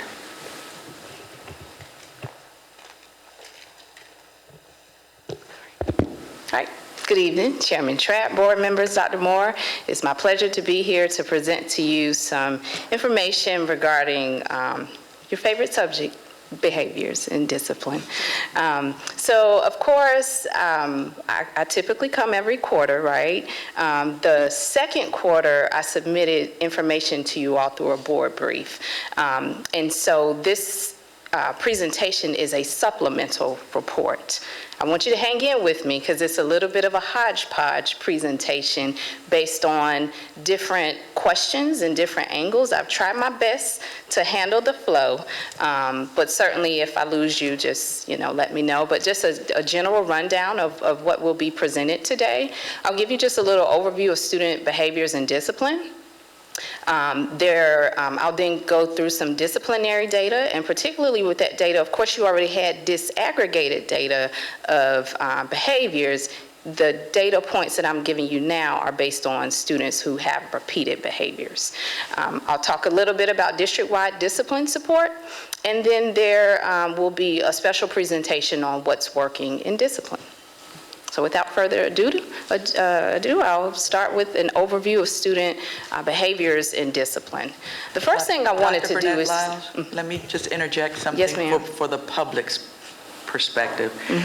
This report is detailed and aligned with questions that board members specifically asked and information that board members wanted to receive, which is the reason why it's different from the quarterly report that we normally provide that the public is used to seeing. So this one is specifically geared toward board requested information. Yes, ma'am. Thank you. I appreciate that. So I just wanted to set the tone for everyone, particularly the community, to understand discipline. Because the natural ear, when you hear discipline, you automatically hear punishment, right? But we want to make sure that we understand that school discipline really runs the gamut in terms of managing student behaviors. So anything from rules and strategies, practices for individual students. Also understanding that school discipline has a very big scope, okay? So we're talking about individual classroom behaviors and discipline. We're talking about school-wide behaviors and discipline. Also, we have a district-level scope and individual students. So the term discipline really is a very broad term. Also, I want to make sure to set the stage in understanding that school discipline really ranges from restorative all the way up to punitive. Right? So, of course, again, punitive goes to consequences, but also we want to talk about restorative measures as well. There are a couple of other things I just want to highlight in this slide. This idea of progressive discipline is something that we value in our district, and that is the idea that as students' behaviors increase, the discipline measures increase. So that's what progressive discipline means. Also, with the approaches to school discipline, us understanding that supervision also plays into this, right? So just making sure we understand that supervision is a research-based and very effective model. If we remember from first quarter when I presented to you all the data on weapons, you all approved metal detectors, and you saw a substantial decrease in the amount of weapons that were on our campus. And that actually was much more effective than the consequences given to the students who actually brought the weapons. And I think that's it for this one. I also want to take an opportunity just to highlight our philosophy and what we believe about discipline. So I assure you, I won't read this whole thing, but I just want to take a moment to explain to the public that our district believes that learning is the cornerstone of student success, and the purpose of student discipline is to teach our students positive behaviors rooted in our 4 squares of success. So really understanding that students don't always come into our district aligning with the same values that we have. Everyone has a different home, different expectations, different structures, and what may be appropriate in my home may be different from your home. And so we have to teach students every day, sometimes multiple times a day, what our values are. And even when we give consequences, we're always using those as consequences as an opportunity to teach our students what is best for our district and in the greater world. Now, some of the things you see on the bullet points, I've highlighted, and I'm very excited. Y'all know I always bring friends, and you will hear some of the highlights from what they're presenting will align to this discipline philosophy. All right. I also wanted to just take an opportunity to share with you a social discipline window that comes from the Institute for Restorative Practices, and that's really understanding what research says is most effective. Okay, so whether it's a school, a classroom, a district, or individual, if we're talking about interventions and support versus punishment, right? And this idea is that it really should be balanced. We don't want to have a situation where there's no support at all and there's a lot of punishment. That's very punitive, and research shows that that is ineffective. The reverse of that, if you have a lot of support but no accountability, then we're permissive and we're just allowing anything to happen, and that is not effective at all. No support and no accountability, quite frankly, is neglectful. And finally, where we really hit our spot for what is most effective, we're looking at restorative. So when we say restorative, I want to make sure that we understand that that means that there is accountability. So even if there are restorative practices and interventions, that does not mean that a student does not deserve a consequence. And so you can have an intervention and a consequence simultaneously. I also thought that this would be something of interest to you all and to the public to really understand that our district is, in our state, is changing. South Carolina was the highest growing state, I believe, in 22, 23, and for many reasons. We have good cost of living, beautiful areas, the weather is great. I just left Chicago and I had an amazing time, but wow, it was still snowing. I was very happy to come back to a warm environment. And so you all have heard me talk a lot about COVID and the impacts of COVID. And it's not just the sickness, but one of the things among many that happened as a result of COVID is moving. I'm one of those people where I moved to this area. That was a good opportunity. And again, our state is growing by leaps and bounds, and Columbia certainly is included in that. While we are growing, we also have a substantial increase of students in poverty.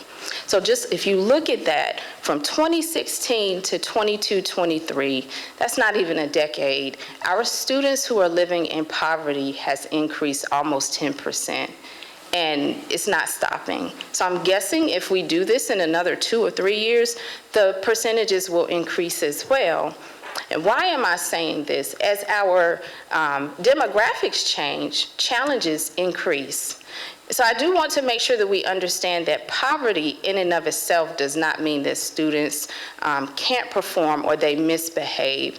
But we do know that research says that many students who are living in poverty lack the resources and the exposure. And they have challenges that other students may not have. And so when you increase student by student to schools with high percentages of students living in poverty, that makes challenges academically and behaviorally. So again, just wanting to set the stage for what discipline is, what our beliefs are, and understanding that our district really, for many of our staff members who may have been here a long time and this is their native area, really understanding that Richland School District 2, as we know it, is quickly changing.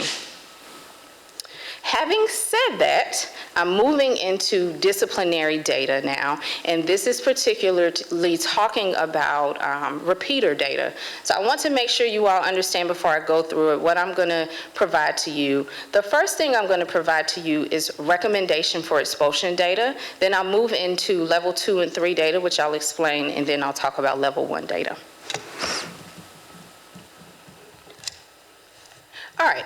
So recommendations for expulsion are our highest punishment, right? The majority of our students are not recommended for expulsion. That RFE, that's just a shortened way of saying recommendation for expulsion. And so one of the requests was to learn about repeater data. And so what you see in front of you is any student or data on students who have been recommended for expulsion and any finalized outcomes as of March 26. What that means is that there may have been hearings the day before and their outcomes had not been finalized. So any students as of this date, these are the outcomes, okay? So I'm going to run down to you from the lowest to the highest what you're seeing. At the very bottom, you'll see 50% SP. That is strict probation. That means that students are returning with very clear expectations for behavior. The biggest thing is that they cannot commit another level 2 or 3 infraction. It's very black and white. There are also requirements for students to receive some type of counseling. They lose their athletic privileges for a while. Those are some of the big parts of strict probation. So again, about 50% of our students were returned on strict probation. Then the other 50% you see they vary. So BWA, of course, that's Blythewood Academy. SPED alternative placement is the same thing. What that means is that we are saying that students, we're not ready to expel them. We want them to still be students and be successful, but the current placement in a student's base school and in their current classroom, we say that students aren't ready for that yet. And so there is a little more than 30% of our outcomes that align to an alternative placement. So again, BWA is Blythewood Academy. SPED alternative placement, that simply means that the IEP team will be deciding where the student goes. Refer to IEP team and related, those are specific terms for students who have disabilities. That does not mean that a student does not receive a consequence or interventions, but what it means is that the decision is best decided by the IEP team because the behavior is related to the student's disability. Rescinded means that a principal on their own has decided to take a recommendation for expulsion back, and uphold is actual expulsion. I do want to make sure you all know that these outcomes include appeals, right? So sometimes the hearing officer may uphold for expulsion, and the Board of Trustees may vote to send them to Blythewood Academy or send them back to their base school. So the data points that you see in front of you also include your appeal decisions. Okay? So just a summary of some repeat offender data highlights for you. As of, again, March 26, 90% of our students who were recommended for expulsion were never recommended again. On the reverse, that means that about 10% of our students have had at least one recommendation for expulsion. So a very high percentage of our students, the recommendation for expulsion process is incredibly successful. Now, of the 10% who were recommended for expulsion at least twice, 84% received a consequence. I already talked about what progressive discipline means. The majority of the time, it means that the student received strict probation the first time, and the second time they either were sent to Blythewood Academy or they were expelled. Somewhere along those lines are what our typical outcomes are. The great majority of the rest of the students, at least one recommendation for expulsion was either related to the student's disability. Again, that doesn't mean that they did not receive an intervention. It simply means that the IEP team decided, or the recommendation for expulsion for different reasons where it may have been rescinded by the school administration. This, I think, is a very powerful point to understand that 954 total RFEs, those are the total number of outcomes as of March 26, only 3 students total, that is less than 1%, resulted in a student returning back to school twice. All 3 students have very unique circumstances that prompted either the hearing officer or you all as the board member to determine to send them back to school. Okay, so now that we have gotten RFE data out of the way, I'm now going to go into specific behaviors, okay? Now, I want to make sure that you all understand that I was first going to RFE data because, again, that's our highest behavioral punishment intervention. But now I just want to talk about general behaviors. I want to talk to you all a minute and really inform the public of the difference between level 1, 2, and 3 behaviors for a second. Level 1 behaviors, of course, are classroom behaviors that are typically monitored by teachers, and depending on the severity, school administrators are involved. At the district level, we rarely, if ever, see students who have level 1 offenses. And if anyone looks at our matrix, you see that that aligns to our matrix. Level 1 offenses are typically things that we would use more restorative practices in and not necessarily removal from school. Level 2 offenses, let me give you an example, I'm sorry. Level 1 offenses may be something like a tardy, skipping school, profanity not directed, you have a potty mouth and the teacher happens to overhear you. Level 2 offenses are a bit more egregious, and those behaviors would include items like what you see in front of you. Fighting, directed profanity is different, right? If a teacher overhears me versus me saying something to someone directly, that's 2 totally different behaviors. So that's level 2.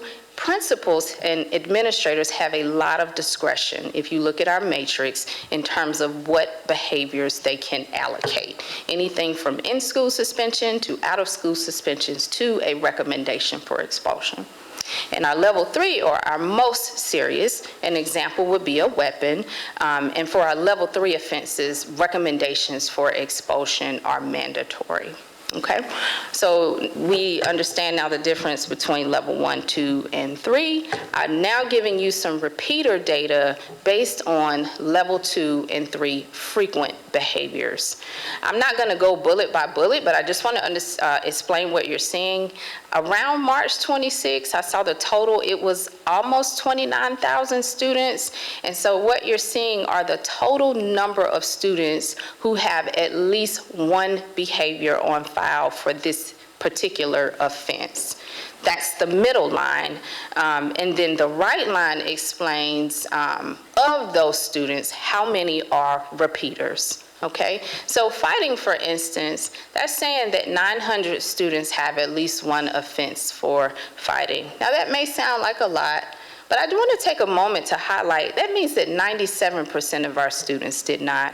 We have very good students in our district, and sometimes when I get up here, I don't have an opportunity to talk about good things. But I really want you all to look at our percentages and to understand that, yes, behaviors are challenging, but a great majority of our students are doing just fine, and they do behave very well. So 3% of our students have been involved in at least one fight. Again, that's 900. And out of the 900, 112 fought more than once. Now, I will tell you that if I gave you data on what the outcomes will be, I assure you we'd be here till midnight. So instead of doing that, I thought that I would just sum it up by saying that it was evident to me in my analysis that either the school or the district, if they were recommended for expulsion, there was clearly progressive discipline. Maybe the first time it was a suspension, the second time it was a recommendation for expulsion. So there was definitely progressive discipline. Directed profanity, I do want to talk about that one a little bit, because as you see, that percentage is a little bit higher than the rest of them. I was just curious. I can see that a few of those items are misaligned, and that just means that we need to support our schools. The students, some of them did have potty mouths, but they, again, did not say it directly to a teacher. In reading the actual description, it's more that the teacher overheard, and it was just a miscode that we need to support people with. Okay? All right, so again, we can see that there are some repeater students. But if we look at this from a macro level, the percentages and numbers are incredibly low. So I started to stop there, but then I said, there has to be more, right? Because we've gotten a lot of information that students are repeating their behaviors. And so my own curiosity led me, in my nerdness, I'm a proud nerd, so I decided to go a little bit further and look into our level 1 infractions. I want you to look at the percentages from level 2 and level 3, understanding that that 17% does need to adjust a little bit. Most of them are 10% or less, and look at these, much higher. So we are looking at level 1 offenses. Again, these are primarily behaviors that occur in the classroom. These wouldn't even be behaviors that at a district level or at your level you would see. Cutting class alone, a high percentage of students who do cut class in some way, shape, form, or fashion re-offend, okay? 34% of the students who cut class. Now, I want to slow down and make sure we acknowledge that the majority of our students don't skip. That's not what I'm saying. I'm saying that for the ones who do skip, there is a much higher possibility that they will re-offend. Same thing with disrupting class, inappropriate behaviors, profanity, and defiance. So that to me does solve a piece of this puzzle to understand that there are some challenges, but a lot of it is at the classroom level. I'm not blaming any individual teacher, but just to state factually that that's what our data points are showing. Okay. So what does that mean, right? Where do we need, how do we support students who are behaviorally at risk? Some of the things that principals and administrators have to ensure, and these are research-based, and they show that they are incredibly effective for supporting students. First of all, schools have to have a positive and nurturing environment. And sometimes that is dependent on the student and how egregious the behavior is. That can be a challenge. Relationships have to be mended. I forgot to really highlight the importance of relationships. That was supposed to be in the beginning of my presentation. But really understanding that relationships are the key to any student and staff member relationship. So that's anything from just greeting students, hey, good morning, supporting them, welcoming them back, all of that matters.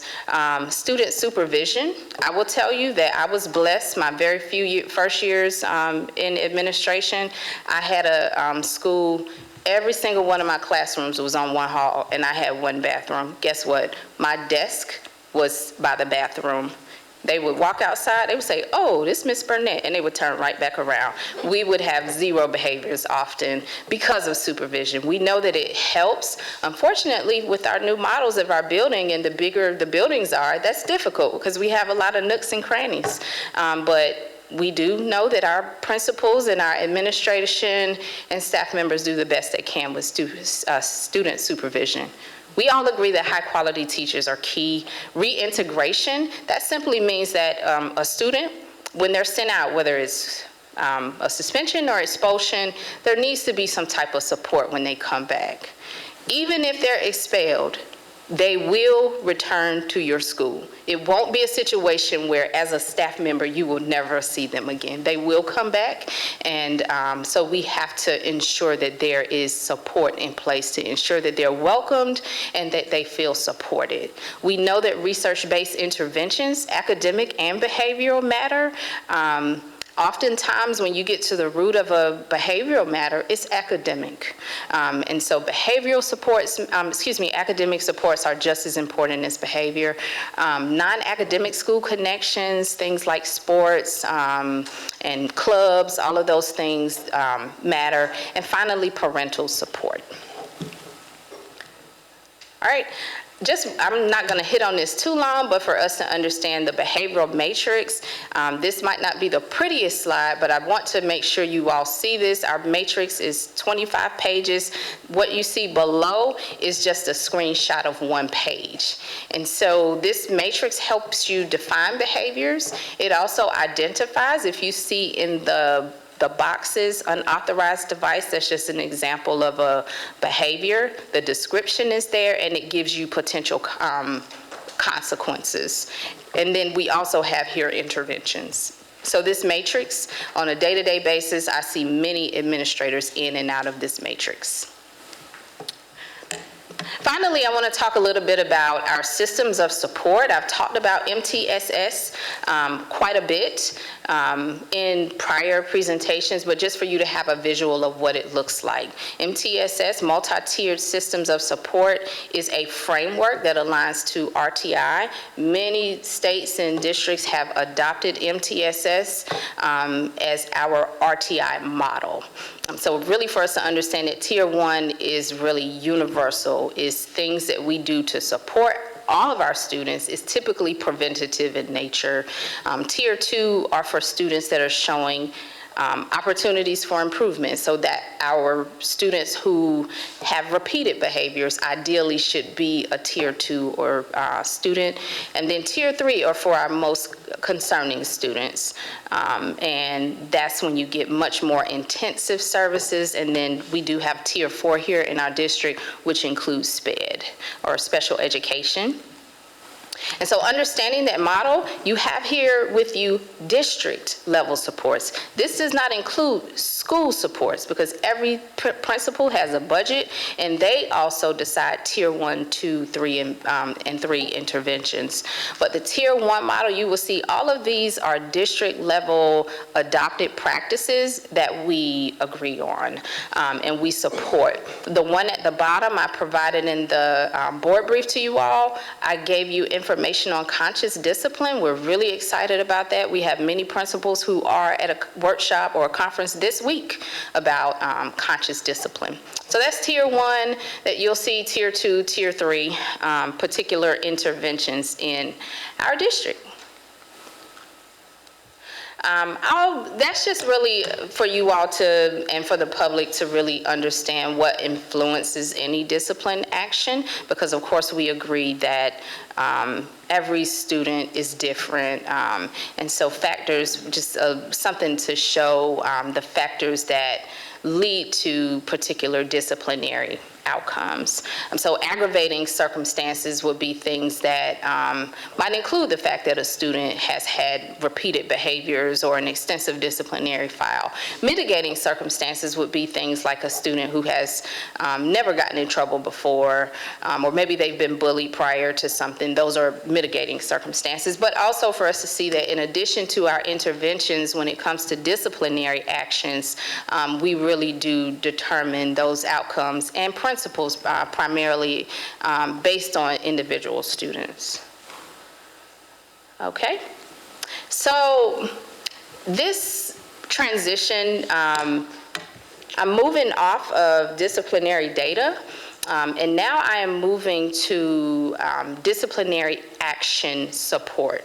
So I am specifically talking at this point about district-wide supports that we provide for schools, especially in the recommendation for expulsion process. I will tell you that administrators need support just like teachers need support. And really understanding what due process means, we know that it's law, but really understanding what it means can be challenging for our newer administrators. So one of the things that we do, we, particularly my office, we always provide ongoing discipline support. I already explained bullying training that we do. The coding of behaviors is always a need. We do special topics, alignment of behaviors to our matrix, students with disabilities, vaping, that's a special topic that we've discussed recently. My latest training has been indeed on due process and making sure that administrators are reminded, for instance, that due process means that all students should be submitting written statements, or it should be documented that they refused. So that's part of what we went through in due process. New administrators, that's something that we always provide to support our new administrators. I do want to make sure you all understand that there is a checklist for students who have been recommended for expulsion, and it gives them and that's nothing new. We always give them step by step what is expected. Our office maintains a website. MLL, that's our students who their native language is not English. They have just as much right to due process as any other student, so we provide support to them, especially for behaviors that are considered emergencies. There is a hotline, and all principals have to do is call me any time of the night. If it's an emergency, there's a hotline for any language universally, somebody will assist. And then individualized school support as needed. So I know that was maybe not quite a good flow, but I hope it does address some of the questions that you all may have had about what support are we providing to schools. And based on my experience, that will be ongoing, because we have administrators that come in and we have administrators that come out. You have administrators at lower need schools and they move to a higher need school, and suddenly your need for understanding due process increased substantially. Oh, yay. Okay. So I have now finished my part.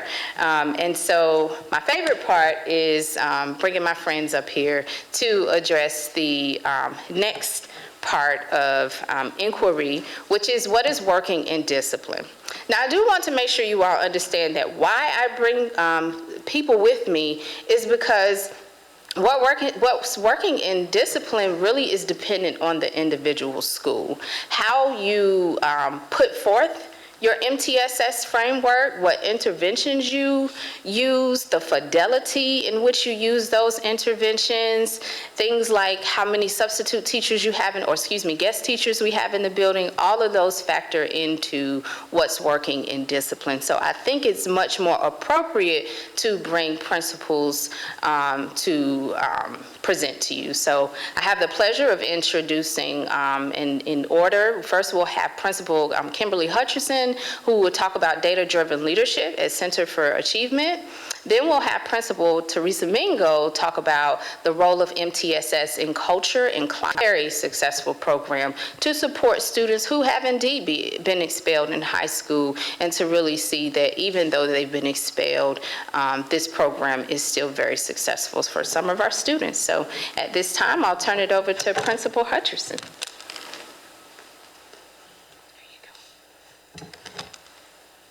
Good evening, Board Chair, distinguished members of the board, as well as our Superintendent, Dr. Moore. It brings me so much pleasure to stand before you this evening and talk about something that is simply dear to my heart, and that is BEST. You see, 8 years ago, I stood at this podium. The only person that was up here as a familiar face was Dr. Monica Elkins Scott. And I talked about BEST, which is now Richland School District 2's framework, support and training. You see, without those facets, you only operate off of a process of tiered intervention. But it takes more than a tiered intervention process to meet the needs of all students. If you implement an MTSS process with fidelity, you not only yield great results in behavior, but you yield great results with your academics. I'm proud to say that now I stand before you as a principal of a magnet that has proven to be effective based on utilizing an MTSS process with academics and behavior with fidelity. BEST, if you were to look at the flow chart, when we talk about education, you begin first with ensuring that teachers and staff unmanaged behavior and an office managed behavior. Teachers to understand from a comprehensive lens of the appropriateness of classroom interventions so that students can remain in the classroom and learn. You develop a strong behavior action team. At the Center for Achievement, the action team consists of the principal, the assistant administrator, and every member of the Learning Support Service team. That behavior action team ensures through a watch list process that students that have repeated areas of concern are connected with an intervention and an individual meets their needs. Once you have disaggregated appropriate behavior action team member, then you go through a process of observations in the classroom. You observe the behaviors of the student to understand are they disruptive or are they just challenging? A lot of times challenging behavior can be misinterpreted as disruptive. But in many cases, it's related to attention or it's related to academic concerns. Through those observations, teachers are then provided pertinent information to help them to be successful with maintaining students in their classrooms, as well as parents being offered support to be able to mirror those same strategies at home. True connectedness between the home and the school. I'm pleased to say that at CFA, 100% of students are at Tier 1. That means we have no students that need Tier 2 or Tier 3 intervention or Tier 4. So you might say, how are you able to accomplish that? That's how we accomplish it. We ensure that students have the strategies needed to be successful.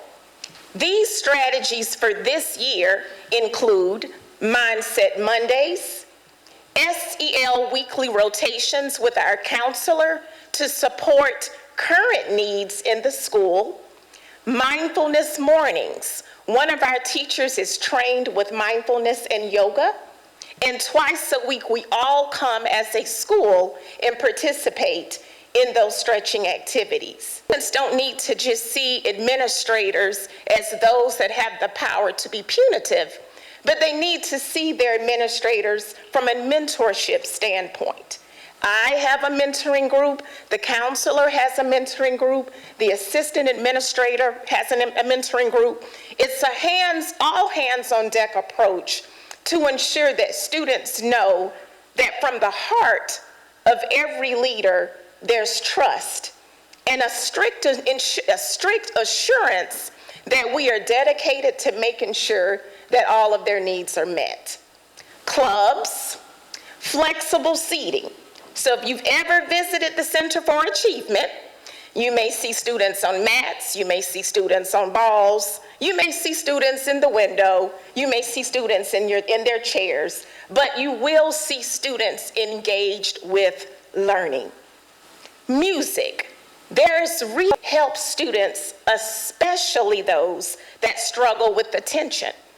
All students at the Center for Achievement have their own music playlist, and they're provided the necessary earphones and other adaptations to be able to log on to their playlists.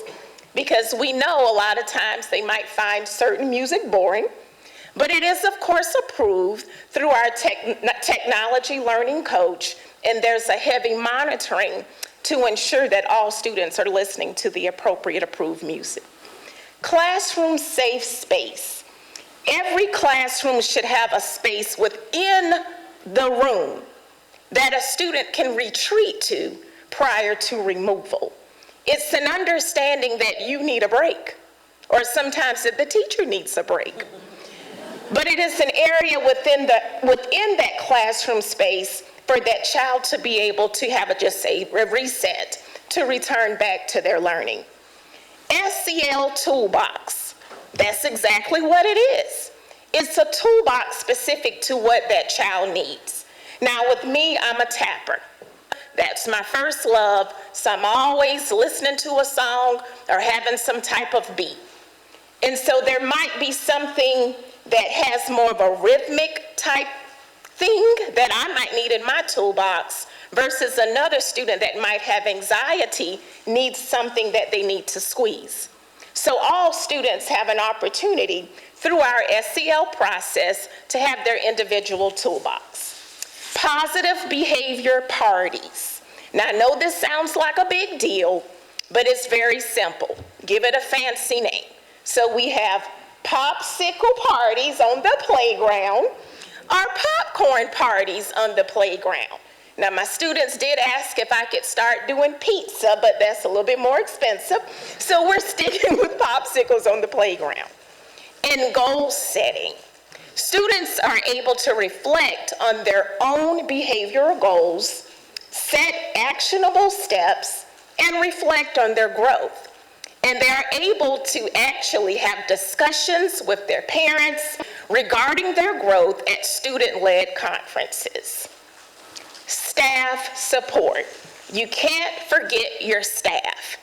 And that's not just your certified, but also your classified employees. There are several things that we do for our staff. Again, the student watch list that they're able to contribute to based on things that they notice from students in their classroom. Motivational Mondays. We always begin with a positive message, not just for our students, but also with our teachers. Book studies. It's very important for us to know that we all must be learners in education. For that reason, each year, we choose a book to do as a full school to ensure that whatever the current areas of concern for our students are being addressed. De-escalation training that occurs yearly. Trauma-informed care training, it occurs yearly. Their personalized PD, we also are a personalized magnet for our staff. Conscious discipline, and our counselor pushes in to support students in the classroom as a Tier 1 intervention. And finally, a critical piece is our family and community engagement. We have SEL parent nights, student-led data conferences, parent restorative circles, community circles, community coffee and conversation, and quarterly events. You see, it takes a true village to truly meet the needs of students, each child, and every day. If you ask a child at the Center for Achievement, who is the #1 person that they know cares about them, they struggle with an answer. Joy. Because as a leader, it's important for me to mirror the expectation of love, the expectation of continued education, the expectation of support, and the expectation to be restorative. Thank you for an opportunity to share and highlight Best at Center for Achievement.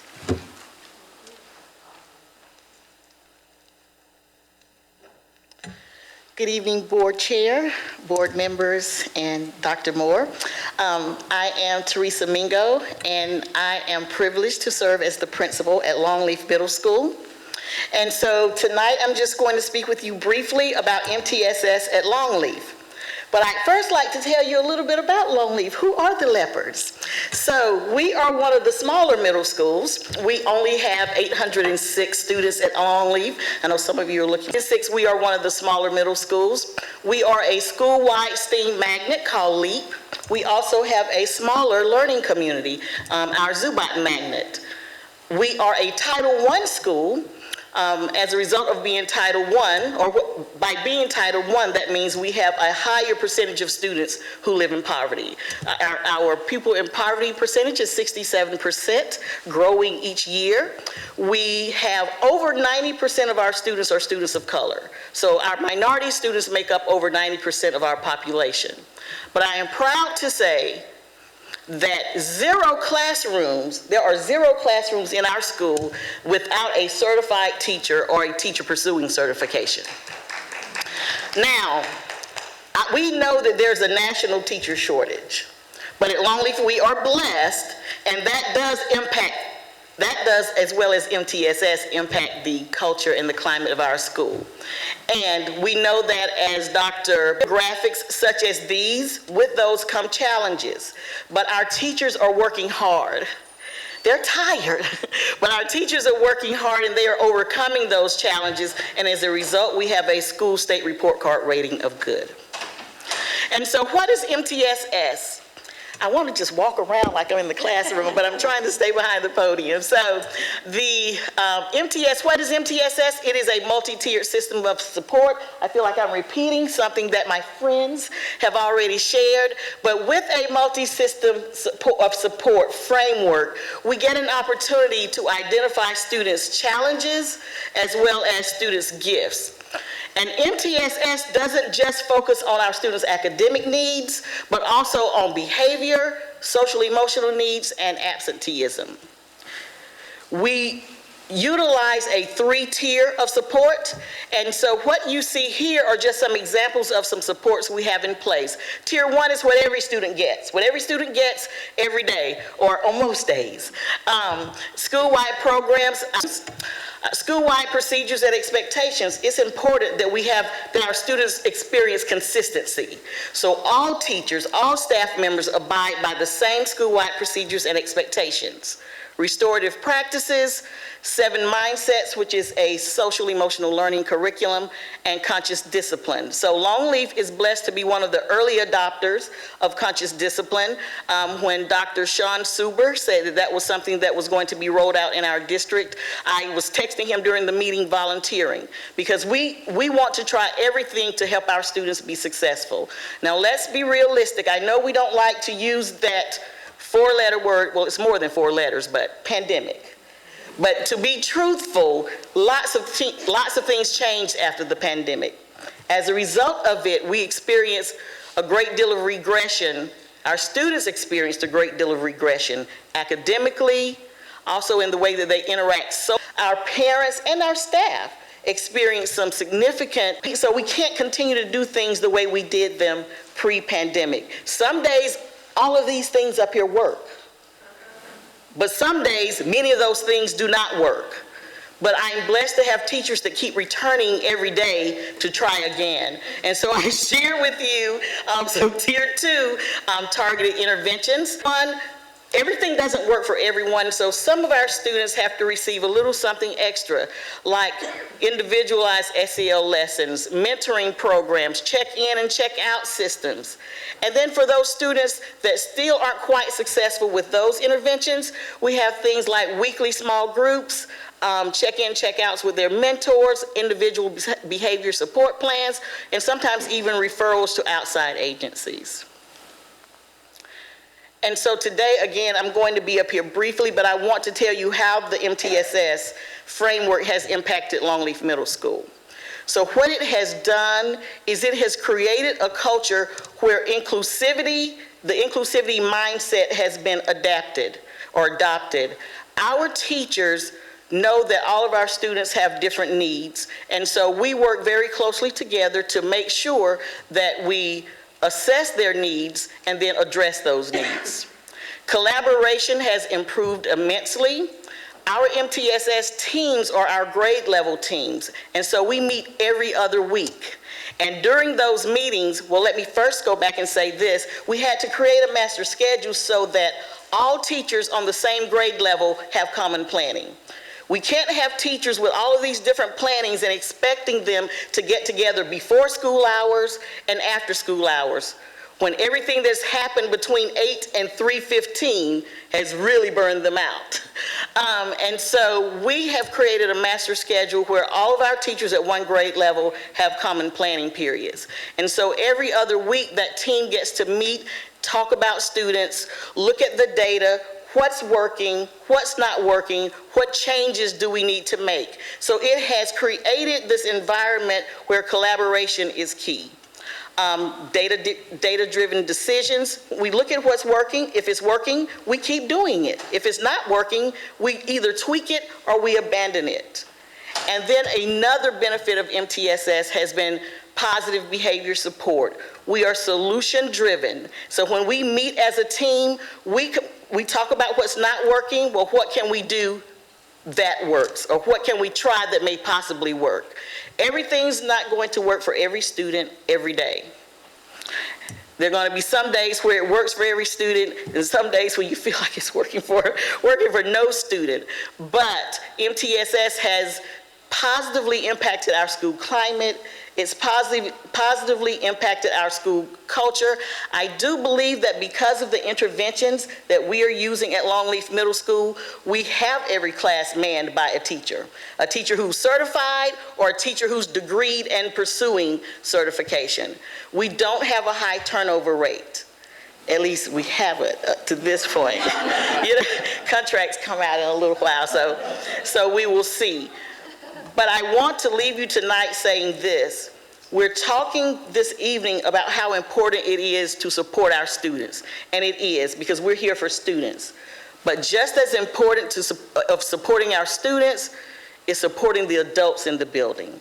If we don't support the adults in the building, we're not going to have anyone there to provide the support that our students need. So thank you. Please continue to support the adults in our buildings. Thank you very much.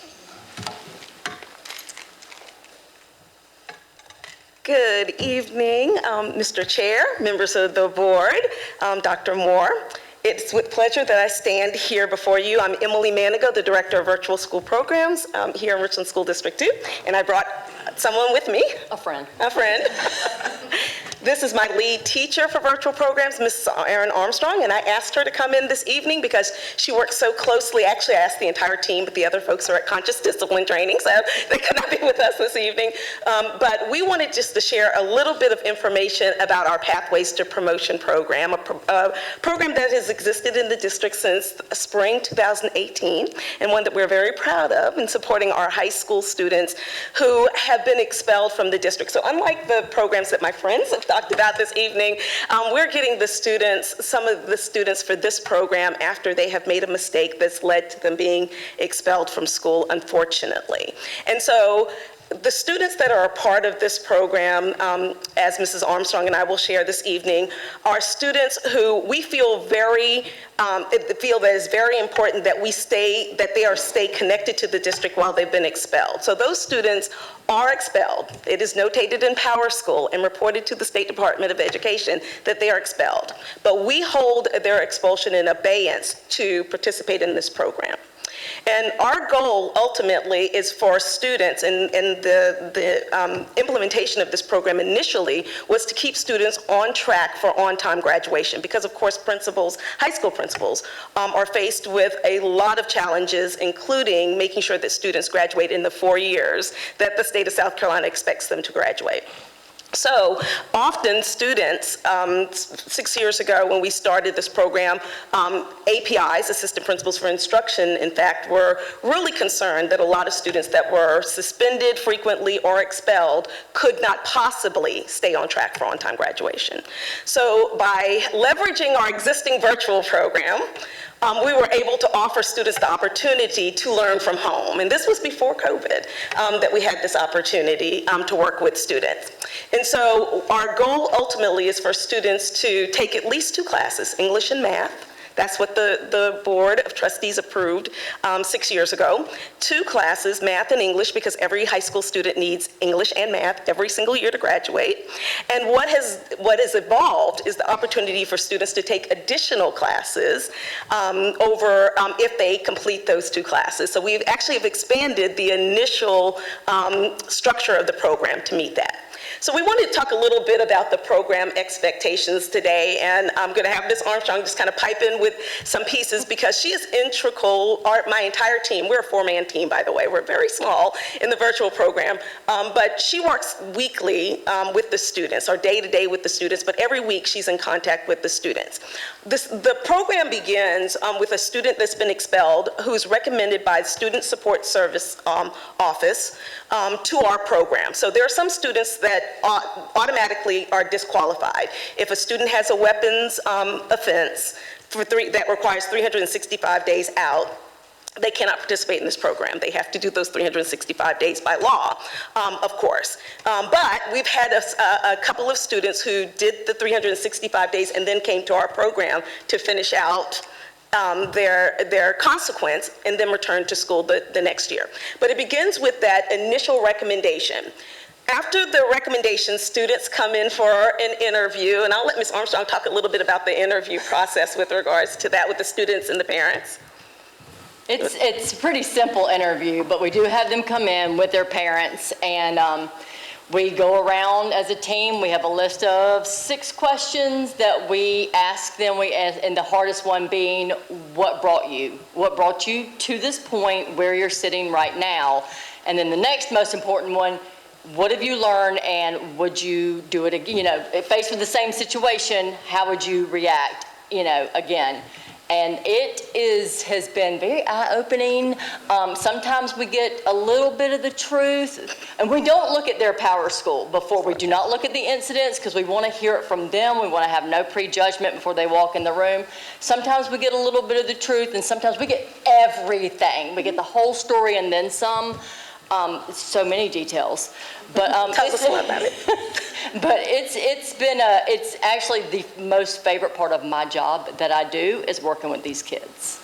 She does a great job with that. So as a part of the interview, we talk to the parents and the students. Often we talk to the parents in advance because we invite them to the interview, so they know something about it. But we find also very interesting is we ask the student at the interview, do you know what the expectations are of the program? And often the student says no because the parent has not spoken to them about what the expectations are. So we go over those expectations with the students and parents because we want them to be committed. So in a few minutes, we're going to share a little bit of data with regards to our numbers, and we've had a handful of students who've said, I'm not willing to do what you're asking us to do here. And that includes completion of the coursework. We expect students to complete at least those 2 classes. If they complete those 2 classes, then they make a request that is approved by my supervisor, Dr. Sabrina Suber, for additional courses that they need that will count towards promotion or graduation. They must participate in counseling. They either do that, and I would like to take a moment to just commend our Family Intervention Service program in the district who's worked so closely with us and bent over backwards to really help us. And they have huge numbers, but they prioritize our Pathways students. Or a student may have private counseling, a private source. So if they already are assigned to LORADAC maybe by the board, they do not have to participate in family intervention services. We just require at least 6 sessions of a counseling service, and they must also complete at least 40 hours of work or community service. And the benefit of this, as we tell them at the end of this process, is if they successfully complete all aspects of the program requirements, then they can transition back to their zone school once they've written their admittance, submitted their admittance letter, which has to be approved at the district level. They can go back to their zone school. Students who choose not to participate in these have to transition back to Blythewood Academy. So we also hold that out during the interview process as a carrot. So you can go back, you can take care of this situation now. We're going to work with you during the duration of this program, and then you're going to go back to whatever high school you left. And most students, that is very appealing to them. They do not want to go to Blythewood Academy. Parents don't want to do that either in a lot of cases because they have to provide transportation. So it's a win-win. And that has been that's been a motivating factor for students with regards to that. So looking at our numbers, since the beginning of this program, we have served 63 students. And if you look at this chart, you will see that early on, the majority of the students that were recommended, and it was a very small number to begin. In fact, that spring, for the board members that were there at that time, it was meant to be a pilot. So it was a very small group that were recommended that year. And the numbers have steadily increased. If you look at the disparity of the number over the last few years, I do want to be clear because I think that often the students are making other choices. Either they're not choosing to participate in the program, they may make choices. This year we've had, for example, several families that have chosen to go to Will Lou Gray, and so they're transitioning to another program just to get their GED. They just really want to be finished, and our program is a diploma track program, so they're making that choice. And in other cases, they've just decided they want to sit out and actually come back, transition after their expulsion period. A lot of times when that happens in talking to parents, because I do try to have communication with parents, have discussions of other options, the parents sometimes want the students to have another consequence, like they're going to make them work. You did not take advantage of school as you should have, and so you're going to take this time, whatever time, to get a job and do something else. But they're making those choices. So we are hoping that to get those numbers up as we're providing additional opportunities for our students in the future.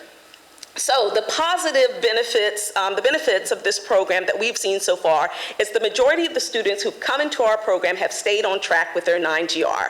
Some of them have exceeded it. Last year we had a stellar class of students who I think some of them just made good students, strong students academically so they could handle the coursework. And so some of them completed 5 classes last year with the support. We've received positive feedback from parents and students about the program. And some years we've been able to do more, again, very limited staff. So there was one year when Family Intervention Services had the ability to give us a part-time person that came to the building and the students came to the building. That was a wonderful year because they reported to us every Wednesday. Usually they're not in the building. They come in just when we ask them to come in the building, but they were there every Wednesday receiving in-person counseling. And so there's a different year-to-year depending based on the support that we have.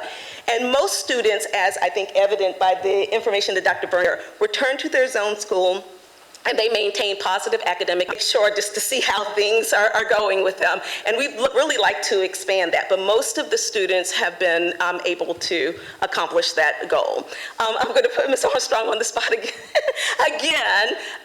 For a student that we had a few years ago, she won't use names or anything, to talk about a student that was not on track, came back from a 365-day out, and she built a wonderful relationship with him, so much so he invited her to graduation. So I wanted to feature that. She cries every time she does that. I do, but I'm not tonight because I'm tired. So we had a student, like Dr. Manigo said, that was mandatory 365 out, came to us to finish up that time. So when he eventually went back to his own school, I get a text, because I text with the kids I tell them, do not call my cell phone. I will text you. You can text me. Of course, they like to text at 10:30, 11 o'clock at night. But this one just texted me out of the blue in the middle of the day. I was like, first of all, why are you? He said, Ms. Armstrong, I ain't trying to be up in this piece anymore. I was like, all right, so what are we going to do? He, in 2 months' time, completed 6 online classes. Now, this was not 6, because we only let them take 2 at a time. So he did 2, he did 2 more, he did 2 more, and ended up graduating that year. And I still, to this day, have contact with that child. He's not a child, he's a man. He's grown. And one of the interesting pieces is that because of that 365 out, he was one of those students that was not on track for graduation. We mapped out when he and his grandmother and mother came in with his little toddler baby sister, R2i2, we mapped out a plan that was going to take him 1.5 years. He was going to finish in December. There was no way he was going to finish on time. It was not feasible with a normal schedule.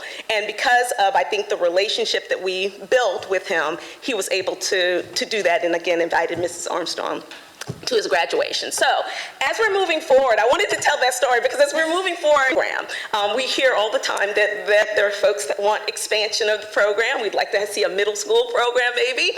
There are a lot of roadblocks to those sorts of things, but the most important, I think, roadblock is staffing. Right now, again, the virtual program has 3 distinct programs: our traditional virtual school program, Pathways to Promotion, and the e-school, and we have 4 people, Ms. Armstrong, my assistant administrator, Ms. Little, and a director of counseling. We're a 4-man team running the program. So given additional staffing, which we have requested in this year's budget, so I'm going to put that out there on the table, we would like to have at least a staff member that would be able to help us in the day-to-day coaching of the students because they need that.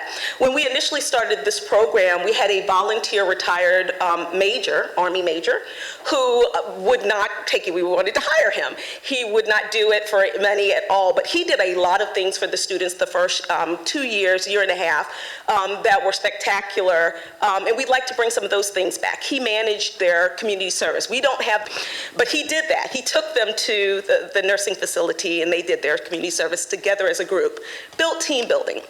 We also, my director of counseling, and I wish she was able to be here tonight to really express this herself, really believes in opportunities for internships, work-based learning, really focused opportunities for students to really look at a different lifestyle. I think this is the way she talks of it, speaks to this. Also opportunities for advanced coursework and certifications for these students. Again, focus. Giving the students something other than mischief to focus on sometimes is what we need. And to build partnerships to facilitate that, including, as I mentioned earlier, the 40 hours of community service or 40 hours of work. We actually had a parent this year that asked, could I do 40 hours of internship? We've never thought about that. So Ms. Armstrong and I are going to work on that this summer to see if we can build some of those, because that's another, maybe that will stick. They'll want to continue doing it after the initial 40 hours. And then we want to provide additional wraparound services to meet student needs, because we do have students from time to time that come in that have special needs that we identify. We have an MTSS process through the e-school program that we meet weekly, much like our team, and often those students' names will come up because we've interviewed them. And so we know that there's probably there's a gap somewhere that we could help and support. And so we would love to have additional wraparound services, but all the schools would love additional wraparound services. So we're all in the same place. So other than that, we will take any questions. We're very proud of this program, and I thank you. I'd like to thank the board for their support of the program over the last 6 years. Absolutely. Okay, gotta go. Sorry. All right. Chairman Trapp, board members, and everyone, thank you so much for your time. Of course, I always say, and I forgot to say here, that I'm always presenting on behalf of Mr. Cleveland Smith, our chief of the supervisors. I'm the director of student services, and there are other departments under his purview. When I met with him this morning, I said it'd be about 20 minutes. Do y'all think it was about 20 minutes? I think we did a good job, right? But I think that it's important that we emphasize that I wanted to be as thorough as possible based on your questions, and oftentimes we are a little more quick, and so I thought we could slow down a little bit and be more thorough, but I assure you that most presentations will go back to our 5 to 10 minute presentations. Mr. Chairman, before we open it up for questions, I want to thank Dr. Burnett Lyles, who we're going to have to give her some math lessons on 20 minutes. But we won't talk about that right now. But also our outstanding leaders, Principal Hutcherson, Principal Mingo, those leopards, as well as Dr. and Ms. Armstrong for their coming tonight and presenting their information. We're very proud of the work that they do every single day for our students to help make sure that we are preparing our students to be future ready. And at this point, we'll open it up for questions. All right, thank you, Dr. Moore and Dr. Burnett Lyles. We appreciate the presentation. Board members, are there any questions you have? Mr. Chair? Dr. Elkin Scott. Yes, I don't have any questions. I just want to say kudos. You guys did a phenomenal job. I haven't been over to visit Pathways to Promotion this year. I don't think I've been since COVID, so I need to get over there. But I know the work that you guys have done. Aaron, I'm so happy to see you. I know how hard you worked. You did that when I worked, so thank you so much for saving those students even back then. And I've had an school, so I know the work that you guys do. And I want to say thank you, because sometimes people can get up here and they can just talk a very good game, but I know the work that you guys do. I've seen it, and I just want to say kudos. I appreciate each and every one of you guys, and thank you so much for this detailed information that you've given us, because you've given us an enlightenment of what not only you guys do, but what we do in the district. So I just want to say thank you so much. I really, really appreciate. I always love presentations, but this, I have to say, was one of my favorites. And I learned even new information. So thank you so much for that and for all that you guys do. Thank you. All right. Oh, Mrs. Agostini, do you have? Thank you so much for the thorough presentation. And I've sort of got a couple of different groups. But first of all, as we've talked about attendance being an issue, and we talked about skipping school, have our consequences changed for those students who skip school based upon our issue with attendance? Oh, that is a very complicated question and a very good one. Our responses to skipping should be based on a tiered model. So I can't really say that anything necessarily has changed, but MTSS as a framework continues to grow in our state tiered responses. So thinking about Abby Cobb and what she talked about with the tiered interventions with attendance, those will be typical responses of students who skip school as well. Research shows that suspensions, for instance, are ineffective. Students are already wanting to skip school, so we're actually giving them a benefit. So other things on the level 1 level would be more appropriate. My favorite one as a former principal was always removing social privileges. That's when you really impact students, is things like sitting with me. And I love it. When students have lunch with me, it's a pleasure. I have a little area outside of my office. It's called Alcatraz. And we genuinely have a good time, though. So that's just an idea. But no, I can't say this have changed, but our district is continuing to grow and improve in that tiered approach. So from the tier 1 level, which is what I explained, all the way up to the tier 3 level, which would be the attendance intervention plans. And I would like maybe for administration to have a little bit more of a conversation about that, since there has been such a focus on attendance, that dealing with more creative ideas on how to address the skipping of school. I want to talk about the standardized system checklist, because that's been a problem or a concern of mine as a board member in terms of receiving these expulsion lists. Now, it was shared, and that's been a question that I've been repeatedly asking, because there seems to be nothing standardized in the information that the board is getting. Is it actually a checklist where the administrator is going through checking off part? Did I contact the parent and invite them to come in and have a discussion? Were a witness? Did we ask them to write a statement? Did the student deny it? Do we have them writing, I deny to write a statement? Is that the type of checklist we have? Yeah, so Ms. Agostini, the former checklist that we have really focused more on the actual expulsion packet. So some of the things you mentioned were on that checklist.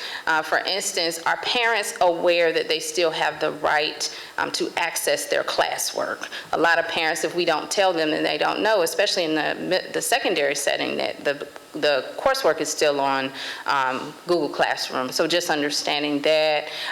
Yes, there is a signature pay part.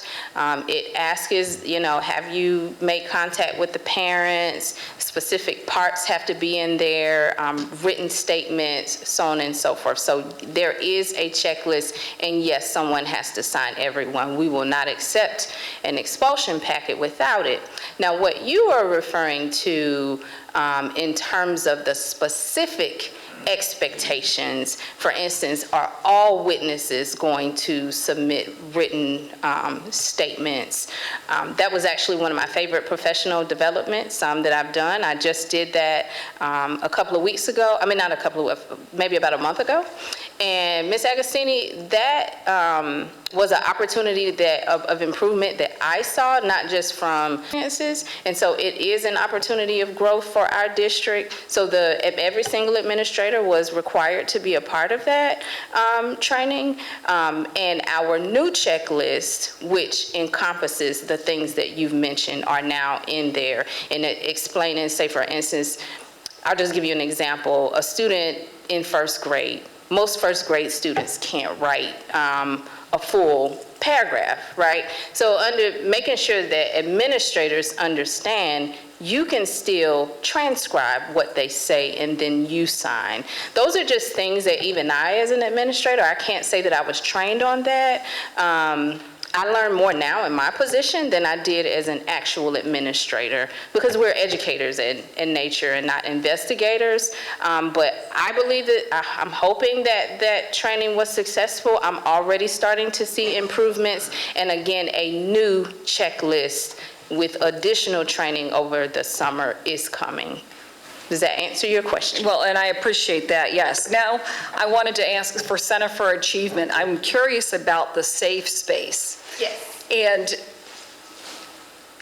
I'm assuming that the teacher might encourage or ask the student to go to the safe space, but I'm just curious, does the child or the student ever think, oh, I need to go over there and just take my time? Yes, it's majority initiated by the child. Okay.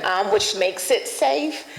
If the teacher does invite, it's through an encouraging conversation. So it's never through a means to be punitive. It's just to offer a process for them to kind of separate themselves, gather themselves, and then return back to the environment. And they rejoin when they're prepared or ready? Yes. Okay. It's like a reset. Right. Safe reset. Okay, I was just curious. Thank you. Mm-hmm. And then for the Pathways to Purpose, I really appreciated that. And I apologize if I didn't understand or missed it in the presentation. Is every student that is expelled that's in high school invited, minus the students that are expelled for 365 days? That decision is made by the Office of Pupil Services. Yes. Okay, so not every student is invited. That is determined by you or by your office. And it is particularly me as the director, and I can tell you that 100% of the students, if they're in high school and they do not have a 365 suspension, they are automatically recommended to the program. So there is not a determination. And to Manigault's credit, she has asked me to do that. Even students that I may be a little hesitant, I will call her, but they believe in serving students. And please understand, my hesitation in answering is that we don't know anything about the students, so it's on a spreadsheet after the board meeting. Sure. So- Oh, no, that was great. No, and then my final question is, when we were talking about the online classes and how a student finished them, are they Richland 2 teachers that are actually teaching? There are Richland 2 teachers that are teaching. So it's through our virtual R2 program or through the existing e-school teachers. I'm just trying to, and forgive me on this, how does a child or a student finish a class so quickly? So because they only have 2, and usually our director of counseling or Mrs. Armstrong will work with them with a schedule. So we encourage them to wake up at 8 o'clock, get their breakfast, start working at 8:50, work on a class for an hour, take a break. So they're really working on 2 classes for an 8-hour school day if they're not working or doing anything else. That's usually like from noon to about 3 a.m. is when they're actually Usually working. on it. Yes. But they do, we encourage them to work like they are. Well, they work. Going to school. Asynchronous. It's asynchronous. Is that Okay, that asynchronous? So our teachers, the virtual R2 program that has existed for over 20 years now is a program that is an asynchronous program. It is through Edgenuity. So the students log in and they do their coursework. They have to have their tests unlocked, so those tests have to be unlocked. If they need additional support, there are times when they come into our building if they need additional support. But teachers have office hours that are published. They have a Google Classroom. So the students can, when they need that additional assistance or direct instruction, they log in when the teacher is available after the workday. So those teachers are compensated. Our virtual R2 teachers are compensated outside of the normal school day. All right, thank you. Yes, sir. Ms. Manigault, would you clarify the grade levels for Pathway? Because there's been some confusion. To the mic, please. Thank you. High school students in grades 9 through 12. All right, Mrs. Nash, you have a question? Yes, I did. Thank you so much. It was a wealth of information and really what we really needed to see. And so I did have a couple of questions. Also, kudos to you guys as well. Really great job, ladies. The MTSS, is that in high school too? Is that in all the schools? It sure is. It's in our entire district, and it's actually an expectation of the state of South Carolina. Okay. So it's called Response to Intervention. The U.S. Department of Education expects every state and every district to have some type of tiered support, and multi-tiered systems of support, or MTSS, is our adopted framework. And I always tell people and my students, it's not a program, it's a framework of how you operate. So is it different for each school? Absolutely. Okay. So some of, Ms. Nash, some of the interventions that I showed you earlier are district adopted, but then also individual schools have their own interventions. So say for instance at Blythewood High School, I'm picking them out because as a former principal, I had the houses model. You all may be familiar with that at Blythewood High School. That is not a mandate of the district. However, that is a strategy that Blythewood High School uses that is just as exciting as information that other principals have decided. So it's not really every school is going to operate the same, but the model in terms of supporting students universally, giving interventions to our students who are struggling, that process is expected. Okay, and then, because I know that like here, we were talking about how they've had so much success. Do some of the principals or the schools say, hey, well, we see that where that's working there, and of course, middle school, elementary is completely different from like middle and high school, they're all very, very different. But do they take like some of the same things that actually work in other like high school to high school and implement those things?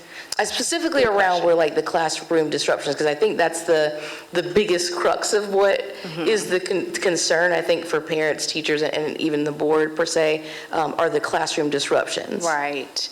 That is a very good question, and I would say it's a bit complicated because every school operates differently, right? So if I am a school with 2,000 students, my needs and of my staff and my students, let's just say it's at 90% pupils in poverty. That would be very different from an elementary school with 400 students and 30% poverty. So with that in mind, every principal has discretion on what they choose to adopt within their school. We also have to understand that when you implement something, there has to be an opportunity to look at the fidelity of it. Are we implementing the program the way that it should run, right? Now, every principal, in terms of whether they adopt, like one principal adopting what another principal does, that would be decisions of the principal, and then of course they're supported by their supervisors, Dr. Suber and Dr. Footman, and then also Dr. Moore, in terms of any expectations to improve or adopt new strategies or interventions. Okay, and then Can I add on to that, Ms. Nash? Our principals do share best practices with each other. Okay, that's so when we do principal meetings monthly, there's time for table talk where they will share what's working in their building so that they can enhance each other's skills. Also, one of our interventions that we began this year that I started was conscious discipline in all schools at all levels. And the purpose behind that is to have consistent language for students so that starting in elementary school, pre-K, they are getting language around those executive functioning skills that we know students need to have. That language is then consistent through high school. So students will have a consistent language, that teachers have a consistent language, and we are educating students around that with our conscious discipline program. And the reason that I brought that in is because we teach students how to read. We teach students how to do assumptions that students know how to behave. And that is not a valid assurance. We cannot assume that a student coming into our building knows how to behave the way we need them to behave in a school setting. So we have to teach students and stop assuming that student ability as the educators in our building. And conscious discipline is our district-wide intervention that will help us to achieve that, because it will help provide a consistent language for everyone in the district to be using. And that was really going to be my next question. It was just about that, because I think that what I heard were really key words of what was working for you guys, and that was consistency and fidelity, and having like that same language for everybody. I think that's a really important piece. And so that was going to be my last question, but thank you, you answered it. Ms. Washington? Yes, so I do want to say thank you so much for the detailed presentation, because there's so much in the community and the media about what's working and what's not working. So to hear 3 schools working, I really appreciate it. And I'm glad it's live streamed, because you presented information that shared that we are putting things in place. And we do know that level 1, classroom discipline, those infractions, that is impacting the classroom. And so I do have a question, because I too hear the words consistency, fidelity, monitoring, connectedness. And I hear we're doing different things across the district. We're going to be using some consistent language. But how does your office ensure that there is consistency, fidelity, who's monitoring, and that there's that connectedness between school and home? That's Ms. Schuler, Washington. Very good question. So I want to make sure that we understand that my individual office, I have the pleasure of working on more of the punitive side of an enforcer of interventions or for principals or schools in terms of ensuring that consistency.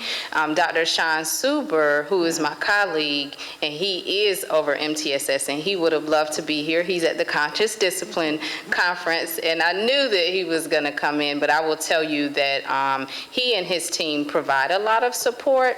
I will be honest with you, Ms. Schuler, Washington. There are clearly things that we're doing well, and then there are also opportunities for growth.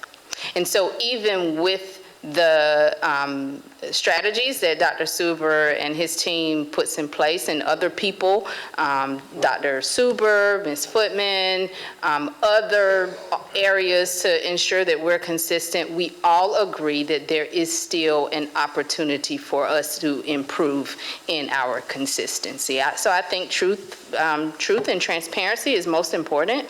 And so I can say that that is something that the district will continue to work on. Ms. Porter, do you have any questions? Okay. For knowing that it's budget season. Yes. And with what has been presented to us, and knowing that many of the positions that we have, hall monitors and extra FTEs and things like that, are extremely important and support some of these programs. I was particularly looking at BEST. I remember being trained in BEST. We had a phenomenal trainer that came to the school multiple times, but it's also very much in depth. And it requires multiple members to be committed for it to work. And you can't just be handed the document. You need a coach who comes and visits with the staff multiple times. So I just wanted to just emphasize that how important that is, knowing that it's budget season, so that we can keep that in positions that I'm sure are used to support programs like this now. That point, Yes. there are many positions that are needed, and so I'm not here to put my opinion on who is above whom. But I will tell you that another pleasure I have, a recent a new role for me, is also being a dropout coordinator. And I can tell you that I work very much with attendance interventionists, and attendance and behaviors really do go hand in hand. The more that students are out of school, the less likely they remember what our expectations are. Ms. Agostini, I remember we talked about that maybe a year and a half or so ago. So I just would like to encourage you to consider attendance interventionists. And then maybe they can work together. Yes, definitely. And for our leopard family, I just wanted to say congratulations on your growth. I've actually been watching you from afar and looking at your data, and I can tell that this has definitely impacted your school. I wanted to share that we had our policies and pastries conversations with teachers, and one thing that came up a number of times was conscious discipline, and a specific question that teachers asked me, and it was, what do we have in place for support for our educators, and the coaching aspect, meaning they like conscious discipline and what it brings, but they definitely know that there's some weaknesses there, and they want a coaching experience that comes along with it. So when I submitted the board brief to you, the conscious discipline internal website that we had was not ready yet. I believe it is now. If it's not, it will be ready soon, and you will see a very extensive plan and his team have put forth that includes, that includes extensive support. If my next presentation is in person, then it would be my goal to bring Dr. Suber so that he can speak about conscious discipline, and one of those areas I will tell him will be the plan for support. Ms. McFadden? Oh, I'm sorry. I didn't mention anything about pathways to promotions, but I just wanted to say how shocked I was to see how many were invited that didn't accept. And it seems, I mean, it's what we constantly bring up as board members as an opportunity that's needed, but then I turn and look and see how many turned it down. And I'm really curious to know what can we do to help in that? I don't think there's a clear, I could give you one because we encourage participation. I do the expulsion process. They're looking for other options while they're waiting, and our option does not become available until after the final. So they are ready if the expulsion is upheld. They know that they're going to send them to Will Lou Gray, or they know that they're going to and they say that to me. They have told me that. So most of the parents are very, very open. The only other thing I could say is the parents who are looking for something, those who have not put in that time, are very excited about the program and are waiting for the call once Dr. Burnett says this is an option. So. Ms. McFadden, did you have any questions?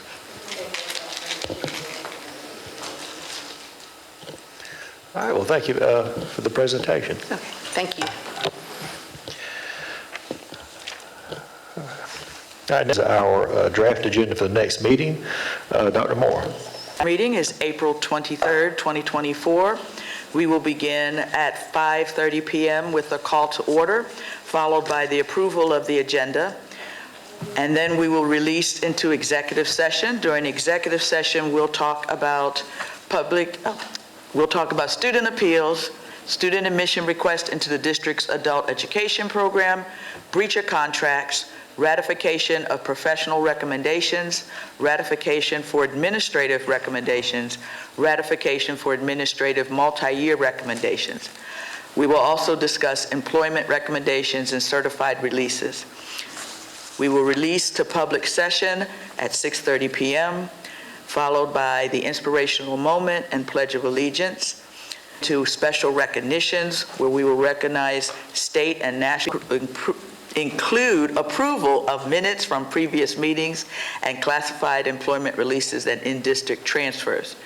Then we'll have public participation, followed by voting on executive session items, which would include student appeals, if we have any, student admission requests into the district's adult education program, breach of contracts, ratification of professional recommendations, ratification for administrative recommendations, and ratification for administrative multi-year recommendations, as well as employment recommendations and certified releases, and as needed for items discussed in executive session. We'll then move to unfinished business, action requested, and we will have a presentation on the 8% bond resolution. Then unfinished business, no action requested. We'll give you, the board, a budget update, and then move to new business, no action requested. We will look at policy revision proposal for policy BH. We'll then review the agenda for the next meeting, 24, which is a regularly scheduled board meeting. If needed, we will have a second public participation, executive session, voting on executive session items, followed by board and superintendent comments, and then adjournment. Thank you, Dr. Moore. Board members, are there any revisions or additions you would like to see made to the April 23rd, 2024 agenda or to a future agenda? Mr. Chair, Ms. Agostini. I would like to, in our upcoming workshop, and I've asked for this since July and thought that we were going to go over the B section of policies for board governance added to a workshop, in particular the board policy BDE, board committees as it stands right now, because there are different interpretations of what policy means. And you know, as I read it and some of my colleagues read it, board committees are not to make decisions. They are to make recommendations to the board for the board to make a decision. Also, we spent quite a bit of time discussing the legislative, or a letter to be sent to the legislation, which in fact, per this policy, the committee is not permitted to do. So I am hoping that you will review the list. I think it's about 15. We pick out 5 to 10, not to amend, but to go through so that we all have the same understanding of what the policy means, or the policies mean. Thank you. Mr. Chairman? Mrs. Nash. I agree with Ms. Agostini, but if there is needs to amend to make it clear, then that is what we should also discuss. Because again, there are many different interpretations, and some of it is on a board workshop, if I'm not mistaken, is it? Mr. Chair. Yeah. Yes. To be clear, I'm hoping it's more than just one. I mean, there are about 15 that we need to go through. We probably won't have time, but I've sent the list a number of times to you all. So if we can go through more than one, I would appreciate that. Thank you. Any other additions or to this agenda or to a future agenda?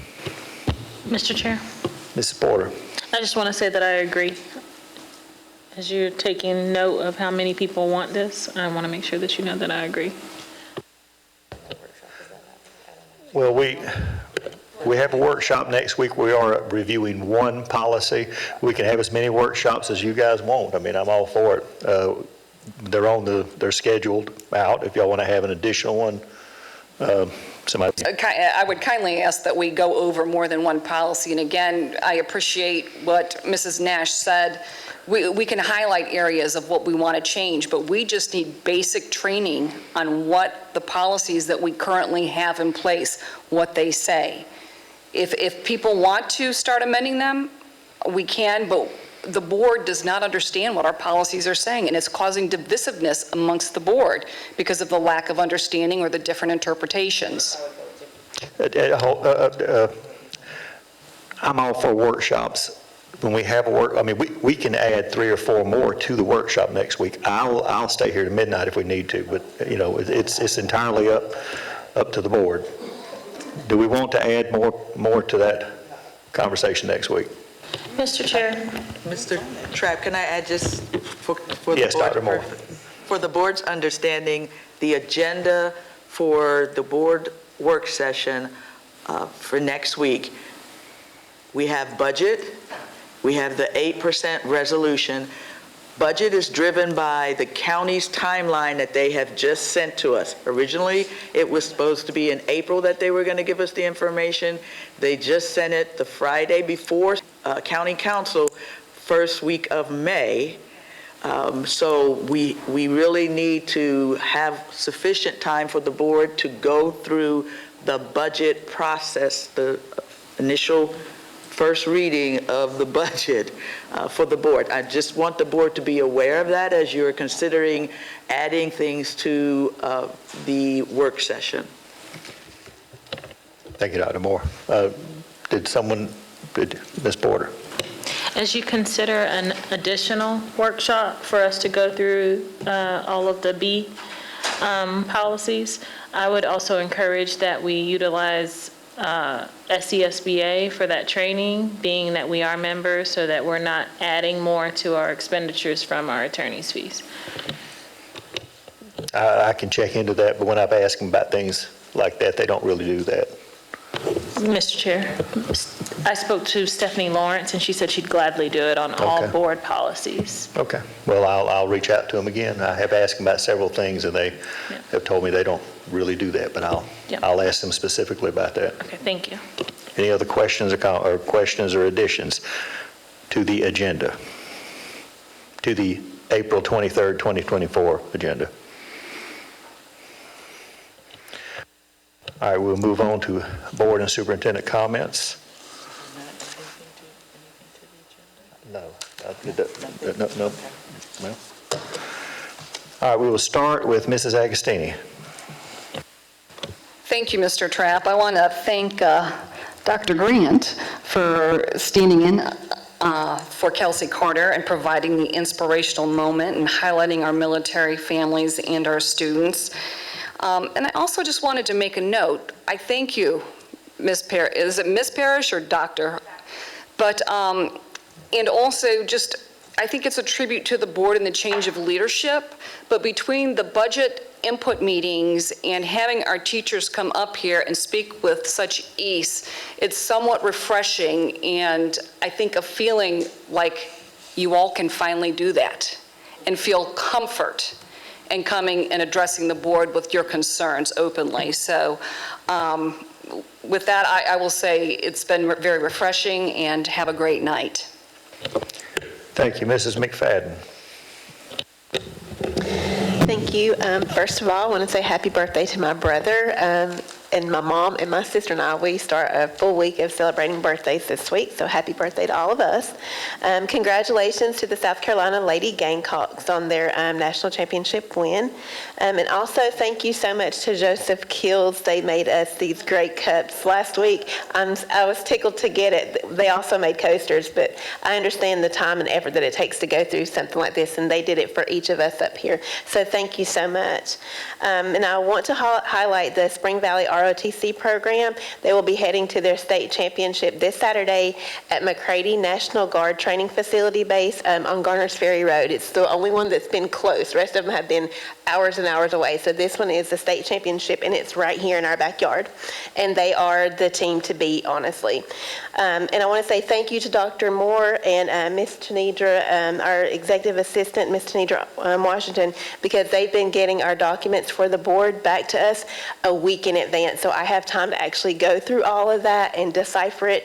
And so I have a lot less questions, and all my questions are answered before I get here. So I want to say thank y'all so much for implementing that. And y'all have a good night.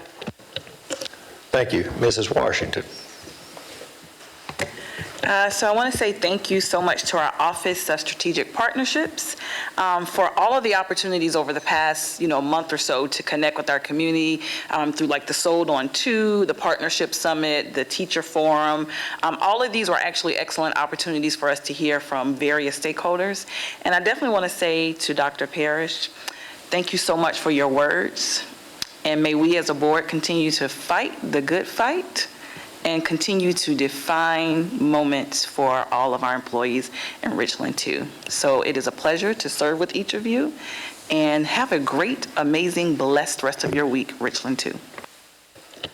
Thank you. Mrs. Nash. So I'm going to make it quick because it's 9:43, but I want to say thank you, Dr. Parrish, for coming out again, and definitely keep spreading the word to all the colleagues and everyone who is here. It is really, really great to see you all. If we do nothing else and we hear from you guys, that's a huge step in the right direction, so thank you. And then for this morning, the community partnerships breakfast was amazing. I probably chatted way too long with everybody, late to my next appointment, but it was really wonderful. And so thank you to everybody who participated in that and made that happen. Miss Maria Owens, absolute rock star. And so with that, I'll say good night, everybody. Thank you. Mrs. Porter. Thank you for a great meeting and for all of our presenters. Thank you, Dr. Grant. We're excited about our week of the military child next week. Just so you know, Dr. Grant highlighted that the Friday is wear purple, but if you want to start the week, make sure you have your camo ready for Monday. So that's what my boys are excited about. They're like, purple, but but they love camo. So we're excited to start the week off with our camo. Thank you so much. Thank you. Dr. Elkin Scott. Thank you, Mr. Trapp. You remembered not to call me first. I appreciate that. Now, all jokes aside, just want to say welcome back from spring break. Everybody looked like they were so bright-eyed and bushy-tailed until this meeting went so long. But anyway, I look forward to coming out to some of the schools next week. I'll give you a chance to get back on task. I'll see you guys next week. And also, happy National Assistant Principal Week. Good night. All right, thank you. Dr. Moore. Well, first, I want to say thank you to the board members that kept their comments short, because that left me time.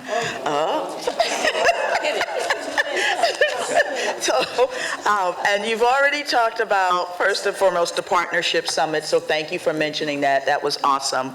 The Reverse Fender Fair that Ms. Robinson Lee put on, we truly appreciate that. It was 2 weeks ago. I do want to recognize Fred, our wonderful Fort Lee military liaison. Stand up, Fred, and wave as we are celebrating our military children this month. As a mother of military children, having been that person that was serving, I always like to remind people that our children never choose to serve, because they're just born into the military family. They make sacrifices. So I'm so proud of the work that we do here in Richland too. And our state superintendent gave us a very large shout out for our work with the governor for that. So thank you to the board and to our district personnel that support all of that work. It is National Assistant Principal Week because we were delayed due to spring break. So to all of the wonderful APs, I was one at one time. Let me just say thank you. I know you think that the principal just sends you all of their work, but once you're in that chair as the principal, you'll understand there's still a lot of work that needs to get done. So thank you for what you do.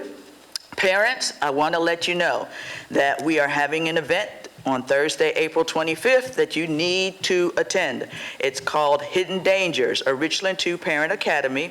We will have expert presentations on the new drug dangers facing our children, including drug-laced gummy bears and vapes. This is must-hear information, parents. So please, please, please come out Thursday, April 25th from 6 to 7 p.m. to hear this information at R2i2. This is a part of a series of parent academies, events brought forward by the School Board Safety and Security Committee. And then I just want to give a final push. We are in that point of the school year. So for our students and teachers, we have less than 2 months left, and it's flying fast. So thank you for your hard work all year long. But as I've been out visiting schools, looking particularly at our math classes, as it is our focus for improvement year this year, I want to just encourage everybody to stay focused and to continue to push hard to that finish line. Now that we're back from spring break and hopefully well rested, let's make sure that we have our final push for excellence and finish this year strong. Remember, we are purpose-driven so that our students will be future ready. Thank you. Thank you, Dr. Moore. And all of my remarks done. well, I will be very brief. I had the opportunity to visit some schools the last day of school before the spring break, and it was a wonderful experience.